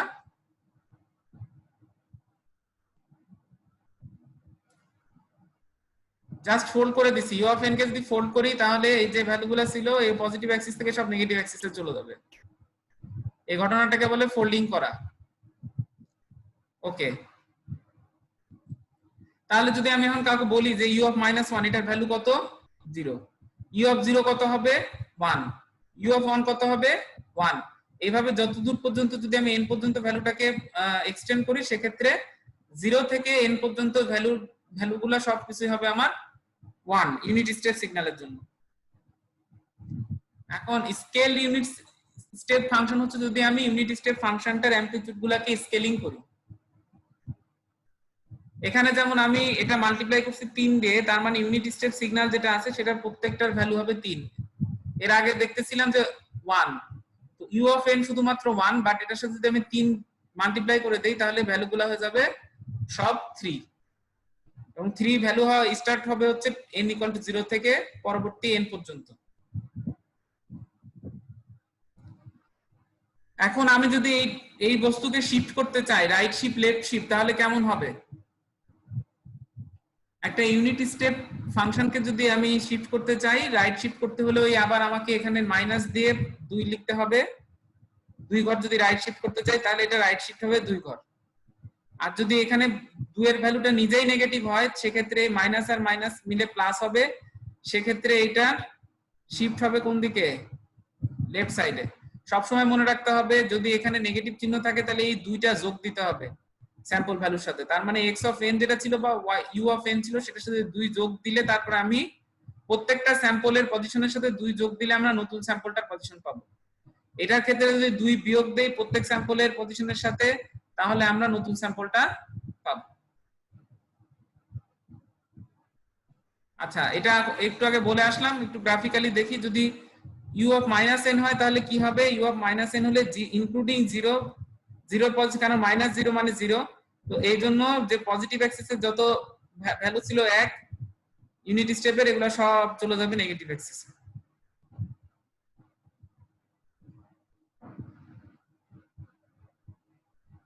আচ্ছা, এখন যদি আমি কাউকে বলি যে u অফ n মাইনাস 3 টা দেখতে কেমন হবে, u অফ n মাইনাস 3 টা দেখতে হবে এরকম। পরের সিগন্যালগুলোকে আর দেখানো হয় নাই, বাট যদি আমি u অফ n মাইনাস 3 লিখি তখন ইউনিট স্টেপটার স্টার্টিং পয়েন্ট 0 থেকে শিফট হয়ে 3 এ চলে যাবে এবং তারপরে থেকে এটা এক্সটেন্ড হবে। u অফ n মাইনাস 3 এর ক্ষেত্রে কি হবে, এইটার স্টার্টিং পয়েন্টটা চলে যাবে 3 তে এবং তারপরের দিকে এটা এক্সটেন্ড হতে থাকবে, যত দূর এটার ভ্যালু যাবে যেতে থাকবে। এখন এটা যদি n মাইনাস 3 না হয় 3 মাইনাস n হয়, সেক্ষেত্রে কি হবে, 3 মাইনাস n মানে আসলে মাইনাস n প্লাস 3। তো u অফ মাইনাস n মানে কি, u অফ মাইনাস n মানে হচ্ছে স্যাম্পল গুলাকে ফোল্ড করে আমি সব নেগেটিভ অ্যাক্সিসে নিয়ে গেলাম, তাই না? এখন নেগেটিভ অ্যাক্সিসে নিয়ে যাওয়ার পরে যদি এটার সাথে আমি আবার 3 যোগ দেই, নরমালি আমার প্লাস 3 মানে হচ্ছে লেফট শিফট হওয়া, বাট এর ক্ষেত্রে কি হবে, ফোল্ডেড সিগন্যালের ক্ষেত্রে রাইট শিফট হবে, তাই না? এটা নিয়ে কারো কোনো ডাউট আছে? থাকলে এখনই বলো, এগুলা কিন্তু একটু ডাউট ক্রিয়েট করে শুরুর দিকে। উইথ পজিটিভ 4 এ কি 0 হবে? এটা প্রথমে আমি আগে চিন্তা করো যে u অফ n থেকে যদি আমি u অফ মাইনাস n করি তাহলে কি হবে, 0 সহ সব বামে চলে যাবে না? এই ভ্যালুগুলো থাকার কথা না, 1 2 3 এগুলো থাকার কথা না। u অফ n যদি হয়, এখানে u অফ মাইনাস n টা, এই 3 ভুলে যাই আমি, মনে করি এখানে 3 নাই, তাহলে শুধুমাত্র u অফ মাইনাস n টা কেমন হবে, u অফ মাইনাস n এর ক্ষেত্রে ইনক্লুডিং 0 সব ভ্যালু বামে চলে যাবে, তাই না? এখন এটার সাথে যদি আমি 3 যোগ দেই, নরমালি যোগ দিলে বলতেছিলাম নরমাল সিগন্যালের ক্ষেত্রে যদি প্লাস সাইন থাকে তাহলে এটা লেফট শিফট হয়, কিন্তু ফোল্ডেড সিগন্যালের ক্ষেত্রে যদি প্লাস সাইন পাও তাহলে এটা রাইট শিফট হবে। তো আমি যদি এখানে প্লাস 3 করি তাহলে এটা কয় ঘর রাইট শিফট হবে, 3 ঘর। তো এটা ছিল কোথায়, 0 তে ছিল, ফোল্ডেড সিগন্যালটা কোথায়, 0 থেকে স্টার্ট, এই এখান থেকে স্টার্ট হচ্ছিল -3 থেকে, বা পিছন থেকে আরো শেষ হচ্ছিল এসে 0 তে। তো এর সাথে যদি আমি এখন 3 আরো যোগ দেই, তাহলে এই যে 0 তে যে শেষ হচ্ছিল এটা কোথায় যে শেষ হবে, 3 এ যে শেষ হবে। বুঝা গেছে? এই যে 3 শেষ হয়েছে, বুঝতে পারা গেছে? বোঝা গেছে? Thank you. আচ্ছা, এখন আমরা এই ইউনিট স্টেপের কিছু ম্যানিপুলেশন দেখবো। এগুলা কিন্তু আসলে মনে হচ্ছে যে সহজ এবং ইম্পর্টেন্ট না, কিন্তু এগুলার ইম্পর্টেন্স কোথায়, এই যখন আমরা লিনিয়ার টাইম ইনভ্যারিয়েন্ট সিস্টেমস নিয়ে আলোচনা করব, কনফিউশন নিয়ে আলোচনা করব, ফিল্টার ডিজাইন করব, তখন এই জিনিসগুলোর ইম্পর্টেন্স বের হবে। ঠিক আছে? মানুষ 1 2 3 গুনতে শেখে আগে, তারপর অঙ্ক করে। 1 2 3 গোনার আগে অঙ্ক শুরু করে দেয় না। তো এখন আমি যদি বলি যে এই সিগন্যালটা ড্র করতে, তাহলে কি ড্র করা যাবে, u অফ n টা কেমন হবে, u অফ n মানে হচ্ছে এমন একটা সিগন্যাল যে সিগন্যালটার ইন্ডাইসেস ভ্যালু 0 থেকে আপ টু n পর্যন্ত সব 1।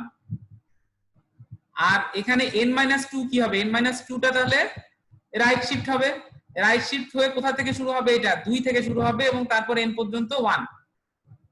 এই দুইটা সিগন্যাল আমি বের করে ফেলছি। এখন আমাকে কি করতে হবে, 2 দিয়ে গুণ দিতে হবে। যদি 2 দিয়ে গুণ দেই এই সিগন্যালটাকে, তাহলে এর ভ্যালুগুলা কি হবে, অ্যামপ্লিটিউড ভ্যালুগুলা 1 থেকে 2 হয়ে যাবে জাস্ট, তাই না? 1 থেকে 2 হয়ে যাবে, তার মানে এগুলা 1 ছিল, এগুলা কি হয়ে যাবে, 2 হয়ে যাবে। এই দুইটা যদি আমি এখন যোগ দেই তাহলে কি পাবো,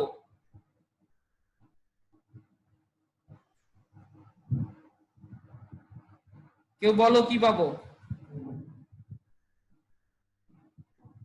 এই 0 1 ছিল ওগুলো 1 ই হবে, আর যে সব জায়গায় 2 এবং 1 ছিল ওই জায়গাগুলো 3 হচ্ছে। 3 হচ্ছে, এই তো বোঝা গেছে। এই হচ্ছে ঘটনা, খুব সহজ, কিন্তু মানুষ মানে এ হয়ে যায়, মাঝে মধ্যে পাজল হয়ে যায়।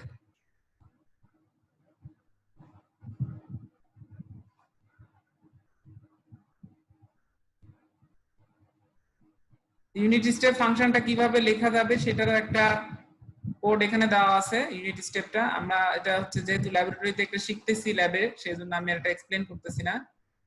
তো এখানে একটা প্রবলেম দেওয়া আছে, digital signal is described as 4 u of n minus u of n minus 1. Write the function that describe x of n minus 3.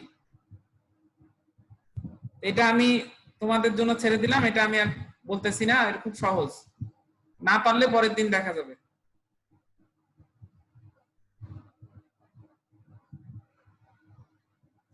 The step function may be expressed as a sum of impulse function. এটা নিয়ে কি আর কোনো doubt আছে তাহলে কারো? এই প্রত্যেকটা u of n এর যে প্রত্যেক ভ্যালুগুলো আছে এই ভ্যালুগুলো আসলে কি আমরা যদি একটা শিফটেড ইম্পালস হিসেবে কনসিডার করি যেখানে এটা হচ্ছে ডেল্টা n তারপর এটা তাহলে কি হবে ডেল্টা n - 1 তারপর এটা ডেল্টা n - 2 এভাবে যদি সবগুলো যোগ করে দেই তাহলে কি ইউনিট স্টেপটা পাবো না? তো এই জন্য জিনিসটা বলতেছে যে unit step function may be expressed as a some of impulse functions delta n plus delta n - 1 plus delta n - 2 plus dot dot dot এইভাবে। তো আমি এখন যদি মনে করি যে আমার এই 2 এর ভ্যালুটা যদি ইনফিনিটি পর্যন্ত হয় তাহলে আমি কি লিখতে পারি ডেল্টা n - m, যেখানে m এর ভ্যালুটা হচ্ছে এটা টোটাল সামটা 0 থেকে ইনফিনিটি পর্যন্ত, তার মানে এখানে m এর ভ্যালুটা কি 0 থেকে ইনফিনিটি পর্যন্ত। যদি 0 হয় তাহলে ডেল্টা n, যদি 1 হয় ডেল্টা n - 1, যদি ডেল্টা 2 হয় তাহলে ডেল্টা n - 2, এভাবে ধরতেছি যে ইনফিনিটি পর্যন্ত। ওকে, similarly impulse function may be expressed as a difference of two step function u of n minus u of n minus 1। এটা কিভাবে মনে করি যদি এই একটা un যেখানে আছে un যে সিগন্যালটা তার থেকে u of n minus signal কি একটা শিফটেড রাইট শিফট, তাই না? একটা রাইট শিফট। এখানেই দেখি যদি এখানে u of n minus 3 না হয় u of n minus 1 হতো তাহলে কত হতো? এইটা হচ্ছে আমার u of n, তাই না? এখানে যদি u of n minus 3 না হয় u of n minus 1 হতো তাহলে সিগন্যালটা কেমন আসতো? এখান থেকে শুরু হতো, তাই না? কেউ রেসপন্স না করলে আমি কিন্তু বুঝতে পারবো না যে তোমরা পারতেছো কিনা বা বুঝতেছো কিনা। এখানে দেখো আমি 3 ঘর পর্যন্ত রাইট শিফট করছি, সেজন্য এটা 3 থেকে শুরু হয়েছে। যদি 3 ঘর পর্যন্ত রাইট শিফট না করে আমি 1 ঘর রাইট শিফট করতাম তাহলে কি এটা 1 থেকে শুরু হতো না? তাহলে এইটা শুরু হয়েছে 0 থেকে, এটা শুরু হয়েছে 1 থেকে, এই দুইটাকে যদি বিয়োগ দেই তাহলে আমি কি একটা ইম্পালস পাবো, সেটা হচ্ছে 0 লোকেশনে আছে। বোঝা গেছে? এই জন্য যদি দুইটা ইম্পালস ফাংশন দুইটা স্টেপ ফাংশনকে আমরা বিয়োগ দেই তাহলে কি পাবো? ইম্পালস পাবো একটা u of n এবং u of n minus 1। যদি এই দুইটাকে আমরা বিয়োগ দেই তাহলে কি পাবো? একটা ইম্পালস ফাংশন পাবো। এটাকে বলা হয় হচ্ছে impulse function representation in terms of unit step function, মানে ইউনিট স্টেপ ফাংশন দিয়ে ইউনিট ইম্পালস ফাংশনকে রিপ্রেজেন্ট করা।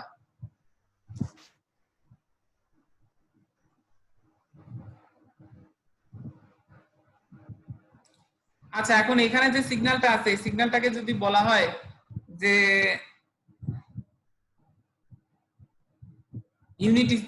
ইউনিট ইম্পালস দিয়ে রিপ্রেজেন্ট করতে, তাহলে কিভাবে করব? আমার এখানে 0 তে আছে হচ্ছে ভ্যালু হচ্ছে 2, তাহলে 2 ডেল্টা n, একে কত আছে delta n minus 1, delta n minus 1 এ কত? তো 2 তো আছে স্যার। এখানে 2 হবে, এখানে 2টা দেওয়া হয়নি, মিসিং হয়েছে, সমস্যা নাই। আচ্ছা, এরপরে হচ্ছে 2 এ কত -4, 3 এ কত -4, এইভাবে 4 এ কত -4। ঠিক আছে, এইভাবে জিনিসটা রিপ্রেজেন্ট করা সম্ভব।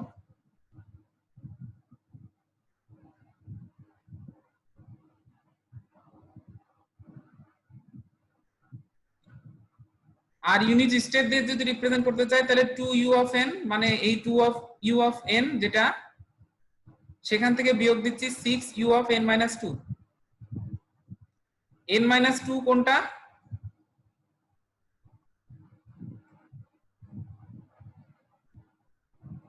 এটা আসলে এটা ক্যালকুলেশন করে আসবে, এটা তোমরা একটু দেখে নিও। আচ্ছা, ইউনিট র্যাম্প ফাংশন সম্বন্ধে আমরা আলোচনা করে আসছি এর আগে। ইউনিট র্যাম্প ফাংশন হচ্ছে এমন একটা ফাংশন যেটার ভ্যালু বাড়তে থাকে। আমি যদি n এর ভ্যালুটা এখানে বাড়াইতে থাকি তাহলে কি, যেহেতু n is greater than is equal to 0, n এর ভ্যালু যদি বাড়াইতে থাকি তাহলে তার সাথে সাথে কি অ্যামপ্লিটিউডটা বাড়বে এখানে। এই ফাংশনটাকে বলে ইউনিট র্যাম্প। এখন একটু পাওয়ার ফাংশন সম্বন্ধে আলোচনা করি। পাওয়ার ফাংশন সম্বন্ধে যদি একটু আলোচনা করে আসছি আর একটু করি। পাওয়ার functions can be represented as this: a alpha to the power beta n। যদি আলফা ইকুয়াল টু ই হয় তাহলে এই ফাংশনটাকে বলবো হচ্ছে এক্সপোনেনশিয়াল ফাংশন। যদি আলফার জায়গায় যদি ই বসাই তাহলে এই ফাংশনটাকে আমরা বলবো হচ্ছে exponential function. when beta is positive the function grows। Beta positive হলে ফাংশনসটা কি হবে? গ্রো করবে। বিটা মানে কি, বিটাটা হচ্ছে পাওয়ার, তাহলে পাওয়ার যদি পজিটিভ হয় সেক্ষেত্রে এটা কি পাওয়ার বৃদ্ধির সাথে সাথে ফাংশনটা গ্রো করবে। যদি বিটা নেগেটিভ হয় তার মানে এটা আসলে 1/সামথিং, তাই না? Alpha to the power minus beta n মানে আমরা লিখতে পারি 1/আলফা to the power beta n, তাই না? তো সেক্ষেত্রে বিটা বৃদ্ধির সাথে সাথে যদি বিটা নেগেটিভ হয় তাহলে ফাংশনটা ডিকে করবে, সেক্ষেত্রে ফাংশনটাকে এরকম লাগবে দেখতে। তখন আমরা কিসের রেসপেক্টে দেখছিলাম? তখন আমরা দেখছিলাম এর রেসপেক্টে, মানে এই আলফার রেসপেক্টে দেখছিলাম যে আলফার বিভিন্ন ভ্যালুর জন্য কিভাবে সিকোয়েন্স গুলার ভ্যালু চেঞ্জ হয়। এখন আলফা যদি নেগেটিভ হয়, the signal samples alternate positive and negative values. আলফার ভ্যালু যদি নেগেটিভের মধ্যেও থাকে, মানে -1 এর থেকে এ বড় 0 থেকে ছোট, তার মানে কি নেগেটিভ। একটা ভ্যালুর জন্য পজিটিভ হবে আর একটা ভ্যালুর জন্য নেগেটিভ হবে। কোন ভ্যালুর জন্য পজিটিভ হবে? যদি ঘাতটা হচ্ছে ইভেন হয় সেক্ষেত্রে ভ্যালু পজিটিভ হবে, ঘাতটা যদি অড হয় তাহলে তার জন্য ভ্যালুটা নেগেটিভ হবে। বুঝা যাচ্ছে? যদি এর ভ্যালুটা -1 এর থেকে ছোট হয় সেক্ষেত্রেও জিনিসটা এভাবেই অল্টারনেট করবে। আচ্ছা, the value of a is determined, the value of a determines the magnitude amplitude value of the function when n equal to 0.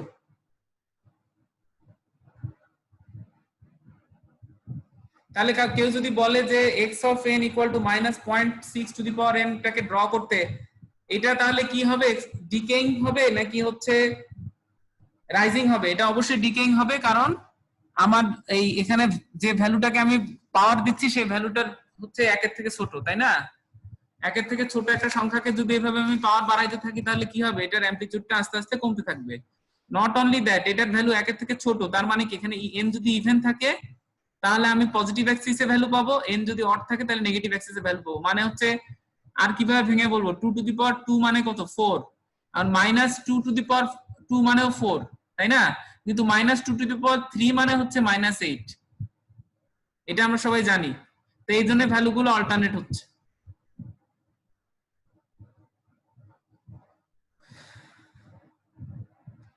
আচ্ছা, এক্সপোনেনশিয়াল ফাংশন কখন হবে? যদি আমার ওই পাওয়ারের জায়গায় আলফার জায়গায় যদি ই থাকে তাহলে সেটা এক্সপোনেনশিয়াল ফাংশন হবে। যদি এখন বিটা পজিটিভ হয় তাহলে ফাংশন গ্রো করবে, বিটা যদি নেগেটিভ হয় তাহলে ফাংশন ডিকে করবে। এগুলো সব আসলে তোমরা জানোই, জাস্ট তোমাদের রিপিট আবার রিক্যাপিচুলেট করা হচ্ছে। লাইক এখানে যদি 0.5n হয় সেক্ষেত্রে এটা কি একটা ডিকেইং এক্সপোনেন্টস হবে।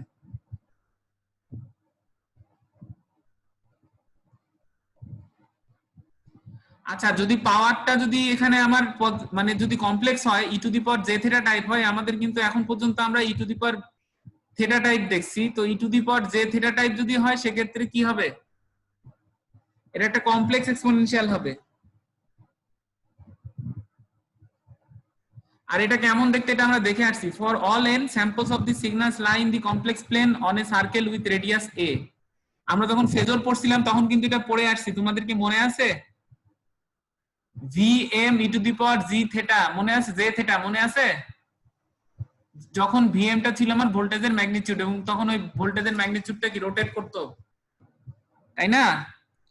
তো অয়লারস আইডেন্টিটি অনুযায়ী কমপ্লেক্স এক্সপোনেনশিয়াল কে আমরা আবার cos বিটা n আর j sin বিটা n হিসেবেও রিপ্রেজেন্ট করতে পারি। সেক্ষেত্রে এই এই sin বিটা n টাও এবং cos বিটা n এই দুটো আলাদা আলাদা, মানে একটা হচ্ছে রিয়েল পার্ট।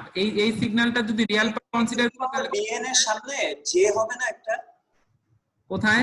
নিচে, যে এখানে নিচেরটা e two the power bn এর সামনে না, এখানে যে হবে ওটা লেখা হয়নি, মিসিং হয়েছে। হয়েছে, এটা যে হবে ভাই, যে হবে, ওকে, যেটা কোনো কারণে মিসিং হয়ে গেছে। বাট আমরা তো জানি যে Euler's identity e to the power j theta is equal to cos theta n plus j sin theta n, তাই না? তো এই এই এরকম একটা কমপ্লেক্স এক্সপোনেনশিয়াল কে যদি আমরা প্লট করি ডিফারেন্ট সব মানে ডিফারেন্ট ইনস্ট্যান্টে n এর ডিফারেন্ট ভ্যালুর জন্য, তাহলে আমরা কি পাবো? এই যে এই একটা ভ্যালু পাবো যেটা একটা সার্কেল টাইপ ভ্যালু হবে। আমরা গত ক্লাসে দেখছিলাম না, ল্যাব ক্লাসে, যে এটা সার্কেল হয় কমপ্লেক্স এক্সপোনেনশিয়ালের জন্য। এমনি আমরা যদি ফেজর দিয়ে কনসিডার করি তাতেও কিন্তু আমরা বুঝতে পারি যে এটা এরকম সার্কেল হবে।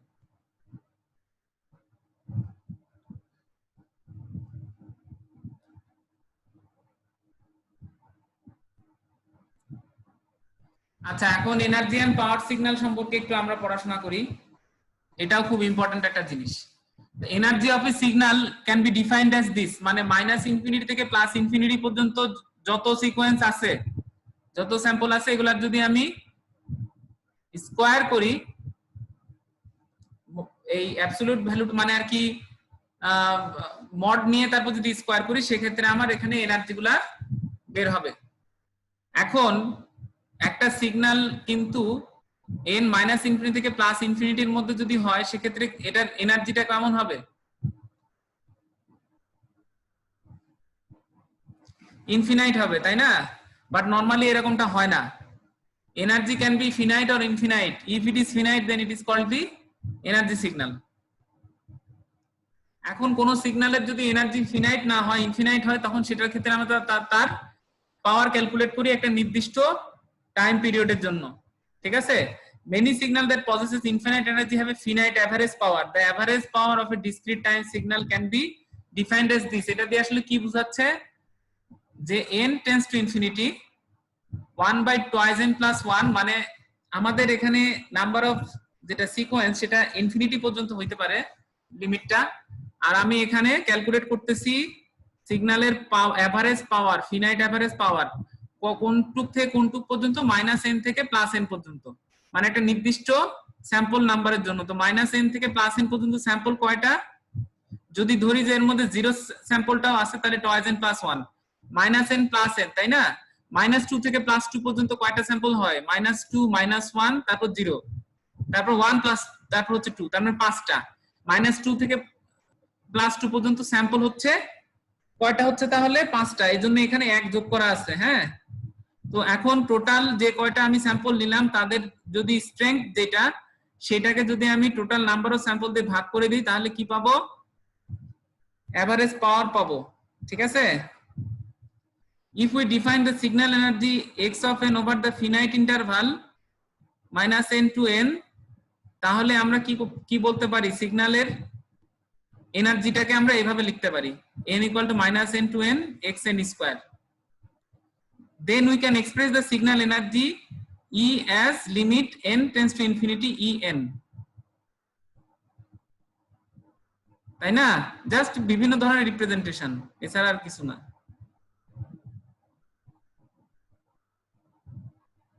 তাহলে আমরা average power of the signal কি লিখতে পারি? 1/2n plus 1 En,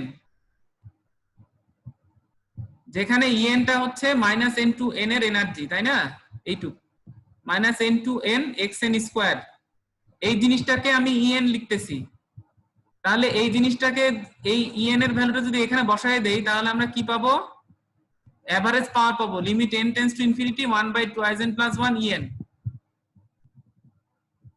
যদি এনার্জি ইনফিনাইট হয়, p is equal to 0, তাই না?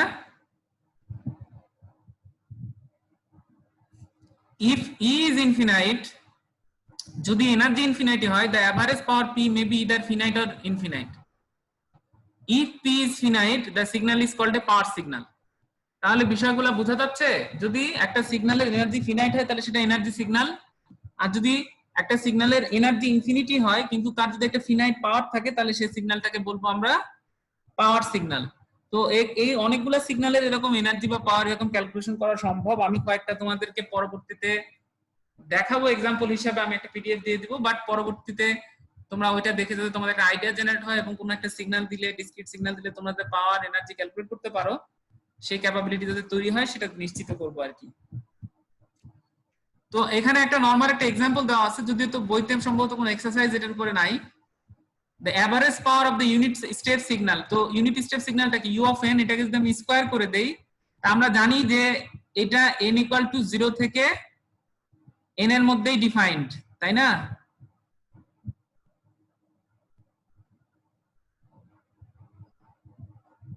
আমার এই সিগন্যালটা কতর মধ্যে থাকবে? ইউনিট স্টেপ সিগন্যালটা নরমালি আমার 0 থেকে ডিফাইন্ড হয়, তার মানে n equal to 0 থেকে n পর্যন্ত। তাহলে এখানে যদি আমি u স্কয়ার n টাকে, আর u স্কয়ার n এর মধ্যে তাহলে কয়টা থাকবে? সবই তো 1, তাই না? u of n এর সবগুলোর ভ্যালুই কিন্তু 1, আর u স্কয়ার n তাহলে কয়টা হবে স্যাম্পল? 0 থেকে n পর্যন্ত n+1 যদি 0টাকে কনসিডার করি, তাই না? আমি মনে করি এখানে 0 থেকে 5 পর্যন্ত নিলাম, তাহলে সিকোয়েন্স কয়টা হবে? 0 1 2 3 4 5 6টা। তার মানে আমি এখানে n লিখে দিলাম 5 যোগ 6 যোগ 1, টোটাল হচ্ছে 6। তাহলে এখন এখানে যদি একটু ম্যানিপুলেট করি তাহলে হাফ আসে। তা আমি এখানে ক্যালকুলেট করলাম কি? ক্যালকুলেট করলাম হচ্ছে পাওয়ার। তাহলে এটার হচ্ছে এটা একটা পাওয়ার সিগন্যাল, এটার এনার্জি ইনফিনিটি। কেন? কারণ এনটা হচ্ছে ইনফিনিটি পর্যন্ত, ইউনিট স্টেপের ক্ষেত্রে আমরা কনসিডার করি যে এটার এনটা ইনফিনিটি পর্যন্ত এক্সটেন্ড হয়। তো যে সিগন্যালটা ইনফিনিটি পর্যন্ত এক্সটেন্ড হয় সেটার এনার্জি ইনফিনিটি হবে। তো তাহলে এখান থেকে আমরা বুঝলাম যে ইউনিট স্টেপ সিগন্যাল যেটা, সেটা হচ্ছে একটা এনার্জি ইনফিনিটি সিগন্যাল, সেক্ষেত্রে এটা পাওয়ার হচ্ছে হাফ, তার মানে এটা একটা পাওয়ার সিগন্যাল। আচ্ছা, ইভেন আর অড সিগন্যাল কি জিনিস? যদি এক্স অফ এন এর এখানে মাইনাস বসানোর পরেও আমি এক্স অফ এন টাই ফেরত পাই, তাহলে এই সিগন্যালটাকে বলবো একটা ইভেন সিগন্যাল। আর যদি এখানে মাইনাস এন বসলে মাইনাস এক্স অফ এন পাই, তাহলে সেটাকে বলবো একটা অড সিগন্যাল। নরমালি আমরা কনসিডার করি একটা টোটাল সিগন্যাল অনেকগুলো ইভেন এবং মানে একটা ইভেন পার্ট এবং একটা অড পার্টের সমন্বয়ে তৈরি হয়। এটার আমরা একটা এক্সারসাইজ দেখবো এই ক্লাসের শেষে, সেটা দেখলে আমি আশা করি এটা ক্লিয়ার হয়ে যাবে। ওকে, এখানে এক্সাম্পলও দেওয়া আছে। আচ্ছা, এটা আমরা অলরেডি পড়ে আসছি। এখন আমরা দেখবো যেটা আমি বলছিলাম যে ম্যাটল্যাব দিয়ে আমি একটু তোমাদের করছি গতকাল, যেহেতু বইতে এটার ভালো এক্সাম্পল দেওয়া নাই। সেটা হচ্ছে যে আপ স্যাম্পলিং এবং ডাউন স্যাম্পলিং করলে কি হয়। এখানে কিন্তু আমি ডাউন স্যাম্পলিং করছি। এখানে যেটা এই ভ্যালুগুলো হচ্ছে আমার এক্স অফ এন এর ভ্যালু, আর এটা হচ্ছে এক্স অফ টয়েস এন এর ভ্যালু। ঠিক আছে, তাহলে আমি কি দেখতে পাচ্ছি? দেখো এই যেখানে 0.5 মানে একটা করে ভ্যালু কিন্তু কমে যাচ্ছে, 1 2 3 4 5 এর মধ্যে এসে শেষ। বোঝা যাচ্ছে? এই ঘটনাটাকে বলে হচ্ছে ডাউন স্যাম্পলিং।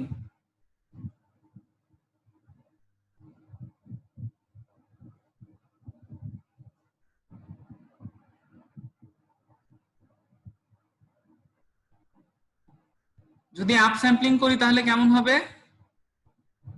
আমি এখানে 3n মানে x অফ n এর জায়গায়, মানে যদি x এর যেখানে যদি n ইকুয়াল টু 1 হয়, y of n equal two 1 এর জায়গায় 3 এর ভ্যালু যেটা সেটা বসাইছি। ঠিক আছে,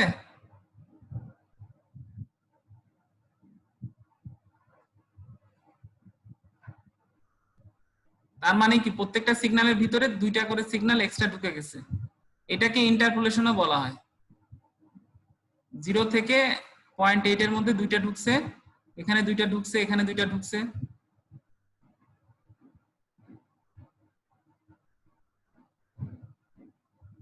আর ডাউন স্ল্যাম্পিং এর হচ্ছে গ্রাফটা আরেকবার।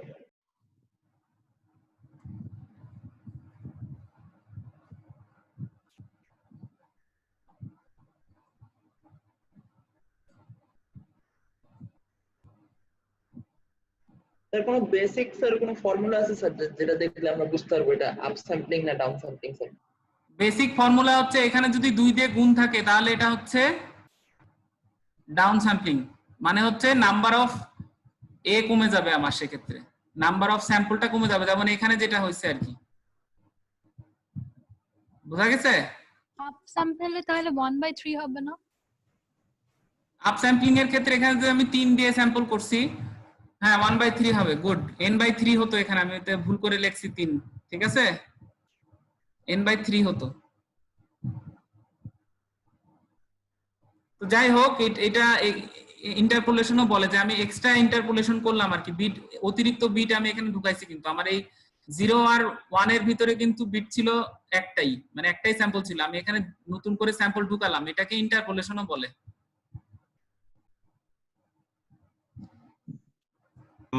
স্যার মাঝখানে হঠাৎ স্যাম্পল যদি আমি আনি, ওটার কোনো ভ্যালু নাই, তাহলে ওটা কি আমার ডিস্টরশন হিসাবে কাজ করতেছে না একটা?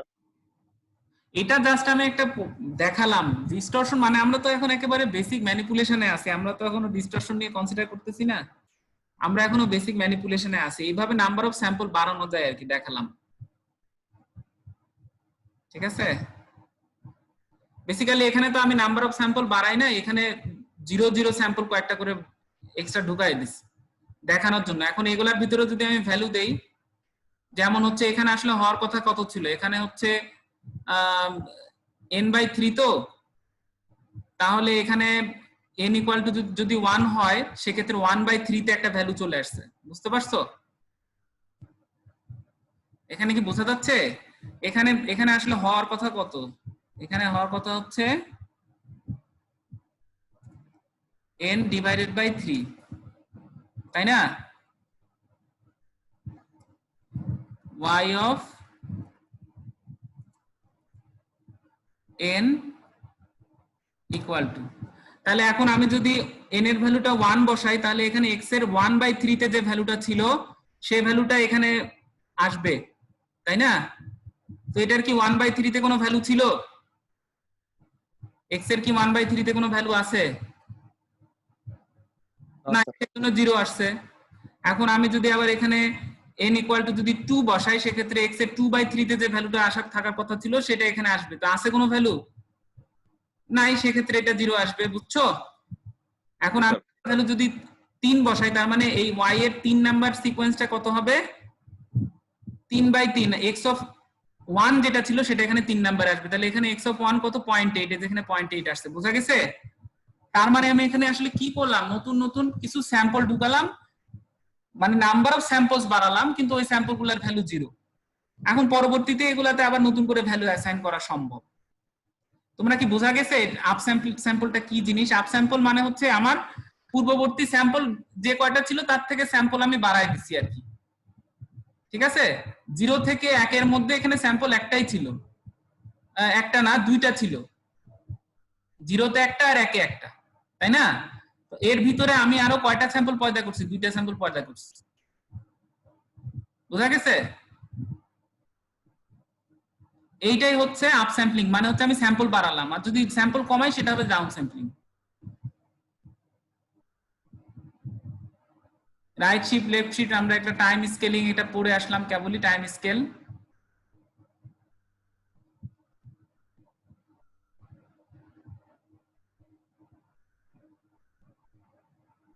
এগুলো সবাই তোমরা সব পারবে, এগুলো খুবই সহজ, আমি স্লাইডটাও দিয়ে দিব, স্লাইড দেখলেই সবাই পারবা।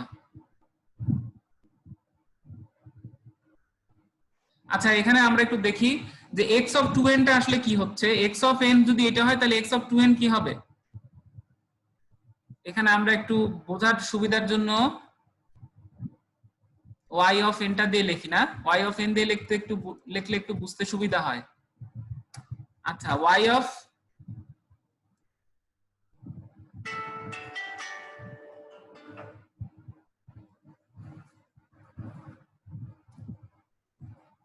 তো এই y অফ n যদি আমি এখন লিখি, এখানে যদি 1 দেই তখন এখানে কত? x অফ 2, তার মানে x অফ 2 এর যে ভ্যালুটা ছিল সেই ভ্যালুটা এখানে 1 এ আসবে। তো x অফ 2 এ কত ভ্যালু ছিল? 0, তাহলে সেটা 0 তে আসলো। এখন n এর ভ্যালু যদি আমি দেই 2, তাহলে এখানে কত আসবে? 4, তাহলে 4 এ যে ভ্যালুটা ছিল, 4 এ ছিল 0.4, এটা এখন এখানে আসবে 2 এ। আমি যদি n এর ভ্যালুটা 3 দেই তাহলে 6, 6 এ কত ভ্যালু ছিল? 6 এ ভ্যালু ছিল হচ্ছে আমার 0.7 আর 0.8 এর মাঝামাঝি, তো সেটা আসলো এখানে। আমি যদি এখানে ভ্যালুটা দেই 4, 4 এর ক্ষেত্রে 8 এ যে ভ্যালুটা ছিল সেটা আসলো এখানে। তার মানে কি অনেকগুলা ভ্যালু ছিল, তার থেকে আমি সিলেক্ট করলাম কয়েকটা ভ্যালু, এই জন্য এটাকে বলে ডাউন স্যাম্পলিং। যে কয়টা স্যাম্পল ছিল তার থেকে স্যাম্পল কমে গেল না, এই জন্য এটাকে বলছে ডাউন স্যাম্পলিং। এখন আপ স্যাম্পলিং যদি করি, আপ স্যাম্পলিং এর আসলে এখানে উদাহরণ মনে হয় দেওয়া নাই। আবার যদি আমি এখানে যদি আবার ডাউন স্যাম্পলিং আরো বেশি করি, দেখো আরো স্যাম্পল নাম্বারটা আরো কমতেছে।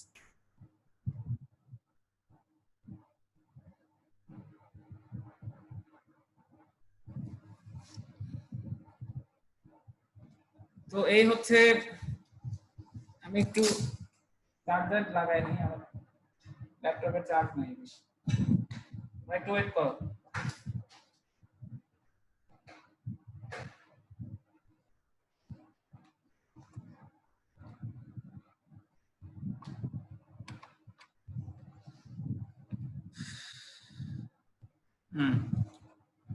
তো আশা করি এগুলা তোমরা একলা দেখলেও পারবা, এর মধ্যে কঠিন আর কিছু নাই। কম্পোজিট ফাংশন মানে যদি কয়েকটা ফাংশন মিলে যদি তৈরি হয়, মানে ইউনিট স্টেপ, ইউনিট ইম্পালস, পাওয়ার ফাংশন সবগুলা কয়েকটা যদি দুইটা তিনটা একসাথে তৈরি হয়, যদি একটা সিকোয়েন্সের মধ্যে থাকে, তাহলে সেটাকে বলবো composite function. Two dimensional digital signal বলতে হচ্ছে ইমেজ আছে, টু ডাইমেনশনাল ডিজিটাল সিগন্যাল তোমরা একটু দেখে নিও। এই যে এটা হচ্ছে একটা ইমেজের উদাহরণ, যেখানে হচ্ছে 256টা ডিজিটাল গ্রে স্কেল আছে আর কি, 256টা কালারের লেভেল আছে এখানে। গ্রে লেভেল, গ্রে লেভেল মানে হচ্ছে সাদা কালোরই 256টা লেভেল, অল্প সাদা, কম সাদা, বেশি কালো, কম কালো, এইভাবে। হ্যাঁ, আর 16x16 মানে হচ্ছে এর মধ্যে এক্স অ্যাক্সিস বরাবর 16টা বিট আছে আর ওয়াই অ্যাক্সিস বরাবর 16টা বিট আছে। আছে নাকি একটু গুনে দেখি? 1 2 3 4 5 6 7 8 9 10 11 12 13 14 15 16। মানে আমরা যখন একটা ইমেজের কথা বলি না যে ও ইমেজের রেজোলিউশন অনেক খারাপ, তার মানে হচ্ছে এই number of pixel com. 16x16 মানে হচ্ছে এক্স অ্যাক্সিস বরাবর 16টা পিক্সেল, ওয়াই অ্যাক্সিস বরাবর 16টা পিক্সেল। এই ইমেজ কিন্তু একটা টু ডাইমেনশনাল ডিজিটাল সিগন্যালের উদাহরণ, যেখানে এই 256টা হচ্ছে কোয়ান্টাইজড লেভেল আছে কালারের, বুঝছো? 256টা মানে হচ্ছে 8 bit image, 8 bit digital image, এর জন্য 256টা লেভেল বলতেছি, কারণ 2^8 কত? 2^8 হচ্ছে 256, তাই না? ইমেজ কিন্তু একটা খুব ভাইব্রেন্ট একটা ডিজিটাল সিগন্যাল, এবং আমি আমার মাস্টার্সের থিসিস যেটা ছিল সেটা ছিল হচ্ছে ইমেজ প্রসেসিং এর উপরে। পার্থক্যটা হচ্ছে আমরা এতক্ষণ 1D সিগন্যাল দেখে আসছিলাম, বাট ইমেজটা হচ্ছে একটা 2D সিগন্যাল। হ্যাঁ, যেখানে একটা এই প্রত্যেকটা এই পজিশনের জন্য একটা ইমেজের ভিতরে প্রত্যেকটা লোকেশনের জন্য, এক্স ওয়াই লোকেশনের জন্য একটা পিক্সেল আছে, এবং সেই পিক্সেলটাকে একটা ইন্টেন্সিটি ভ্যালুতে রিপ্রেজেন্ট করা হয়। আচ্ছা, এখন আমরা একটু সিস্টেম সম্বন্ধে আলাপ আলোচনা করব।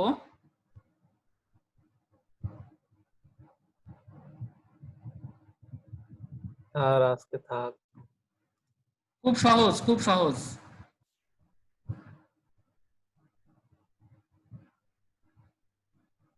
আচ্ছা, প্রথমে আমরা যেটা দেখব সেটা হচ্ছে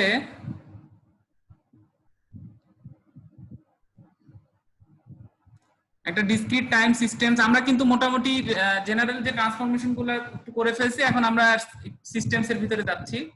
A discrete time system is a device or algorithm that operates on a discrete time signal called the input or excitation according to some well-defined rule to produce another discrete time signal called the output or response of the system. এটা হচ্ছে একটা discrete time system যেটার input আর excitation হচ্ছে digital, এবং output যেটা সেটা হচ্ছে digital.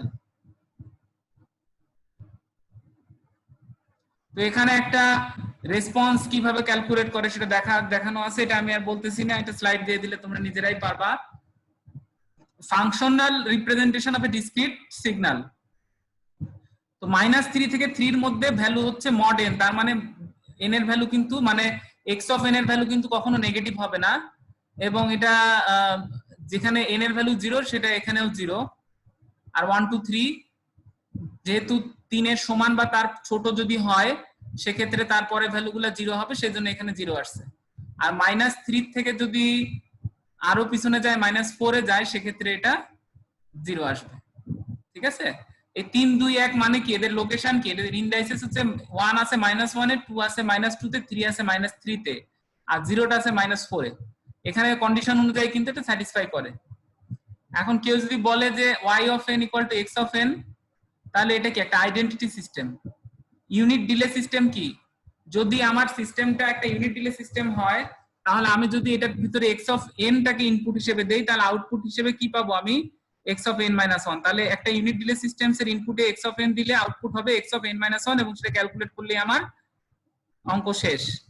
Unit advance সিস্টেমের ক্ষেত্রে কি হবে? যদি আমার ইউনিট অ্যাডভান্সড হয় লেফট সাইডে, তাহলে এটাকে একটা লেফট শিফট করতে হবে। ঠিক আছে? এইরকম। এখানে একটা উদাহরণ দেওয়া আছে, এই एग्जांपल 2.2 एग्जांपल 2.2টা তোমরা একটু দেখে নিও, এটা খুব সহজ। এখানে বলা আছে যে অ্যাকুমুলেটর ডেসক্রাইব ইন এতো is excited by sequence n u of n। n u of n সাথে দেওয়ার মানে কি, এই n এর ভ্যালুগুলো নেগেটিভ অ্যাক্সিসে ডিফাইন্ড না, u of n দিয়ে মাল্টিপ্লাই করা মানে হচ্ছে x of n এর যে ভ্যালুগুলো আছে সেই ভ্যালুগুলো শুধুমাত্র কিসের জন্য ডিফাইন, পজিটিভ অ্যাক্সিসের জন্য। Determine its output under the condition initially relaxed.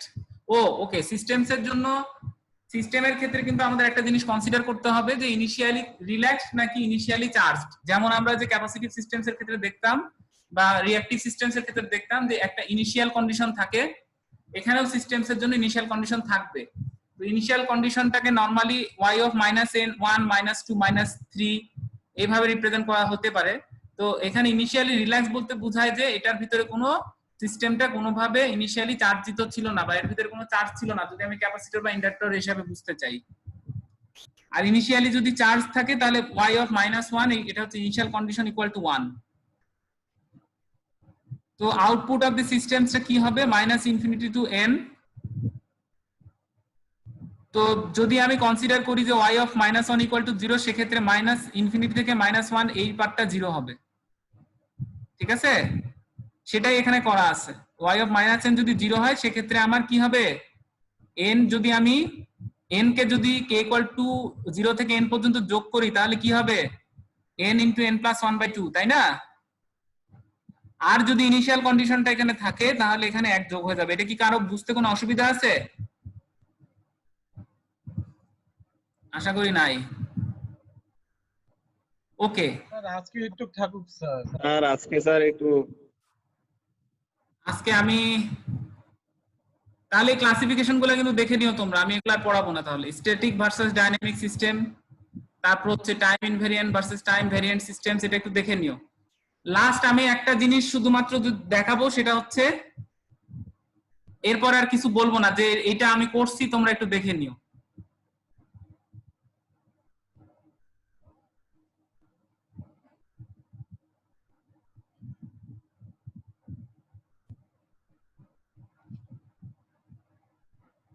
কোথায় গেল?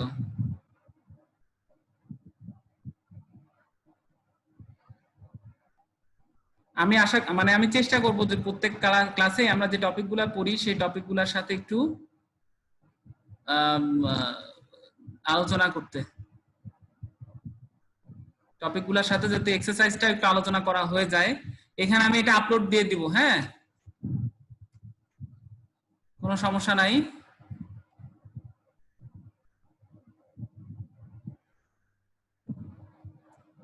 দেখা যাচ্ছে এটা হচ্ছে 2.3 এর সলিউশন, এটা হচ্ছে 2.1 এর সলিউশন। তো সলিউশন কিন্তু অনলাইনে অনেক কিছু থাকতে পারে, সেগুলো যদি কোনো ভুল টুল থাকে তাহলে তার লায়াবিলিটিস তোমাদের। বাট এটা হচ্ছে আমি গতকাল সলভ করছি। অঙ্কটা খুবই সহজ, এই অঙ্কটা দেওয়া আছে একটা কন্ডিশন, মানে ফাংশনালি রিপ্রেজেন্ট করা আছে। তো স্কেচ করতে বলছে সিগন্যালটাকে, স্কেচ করছি।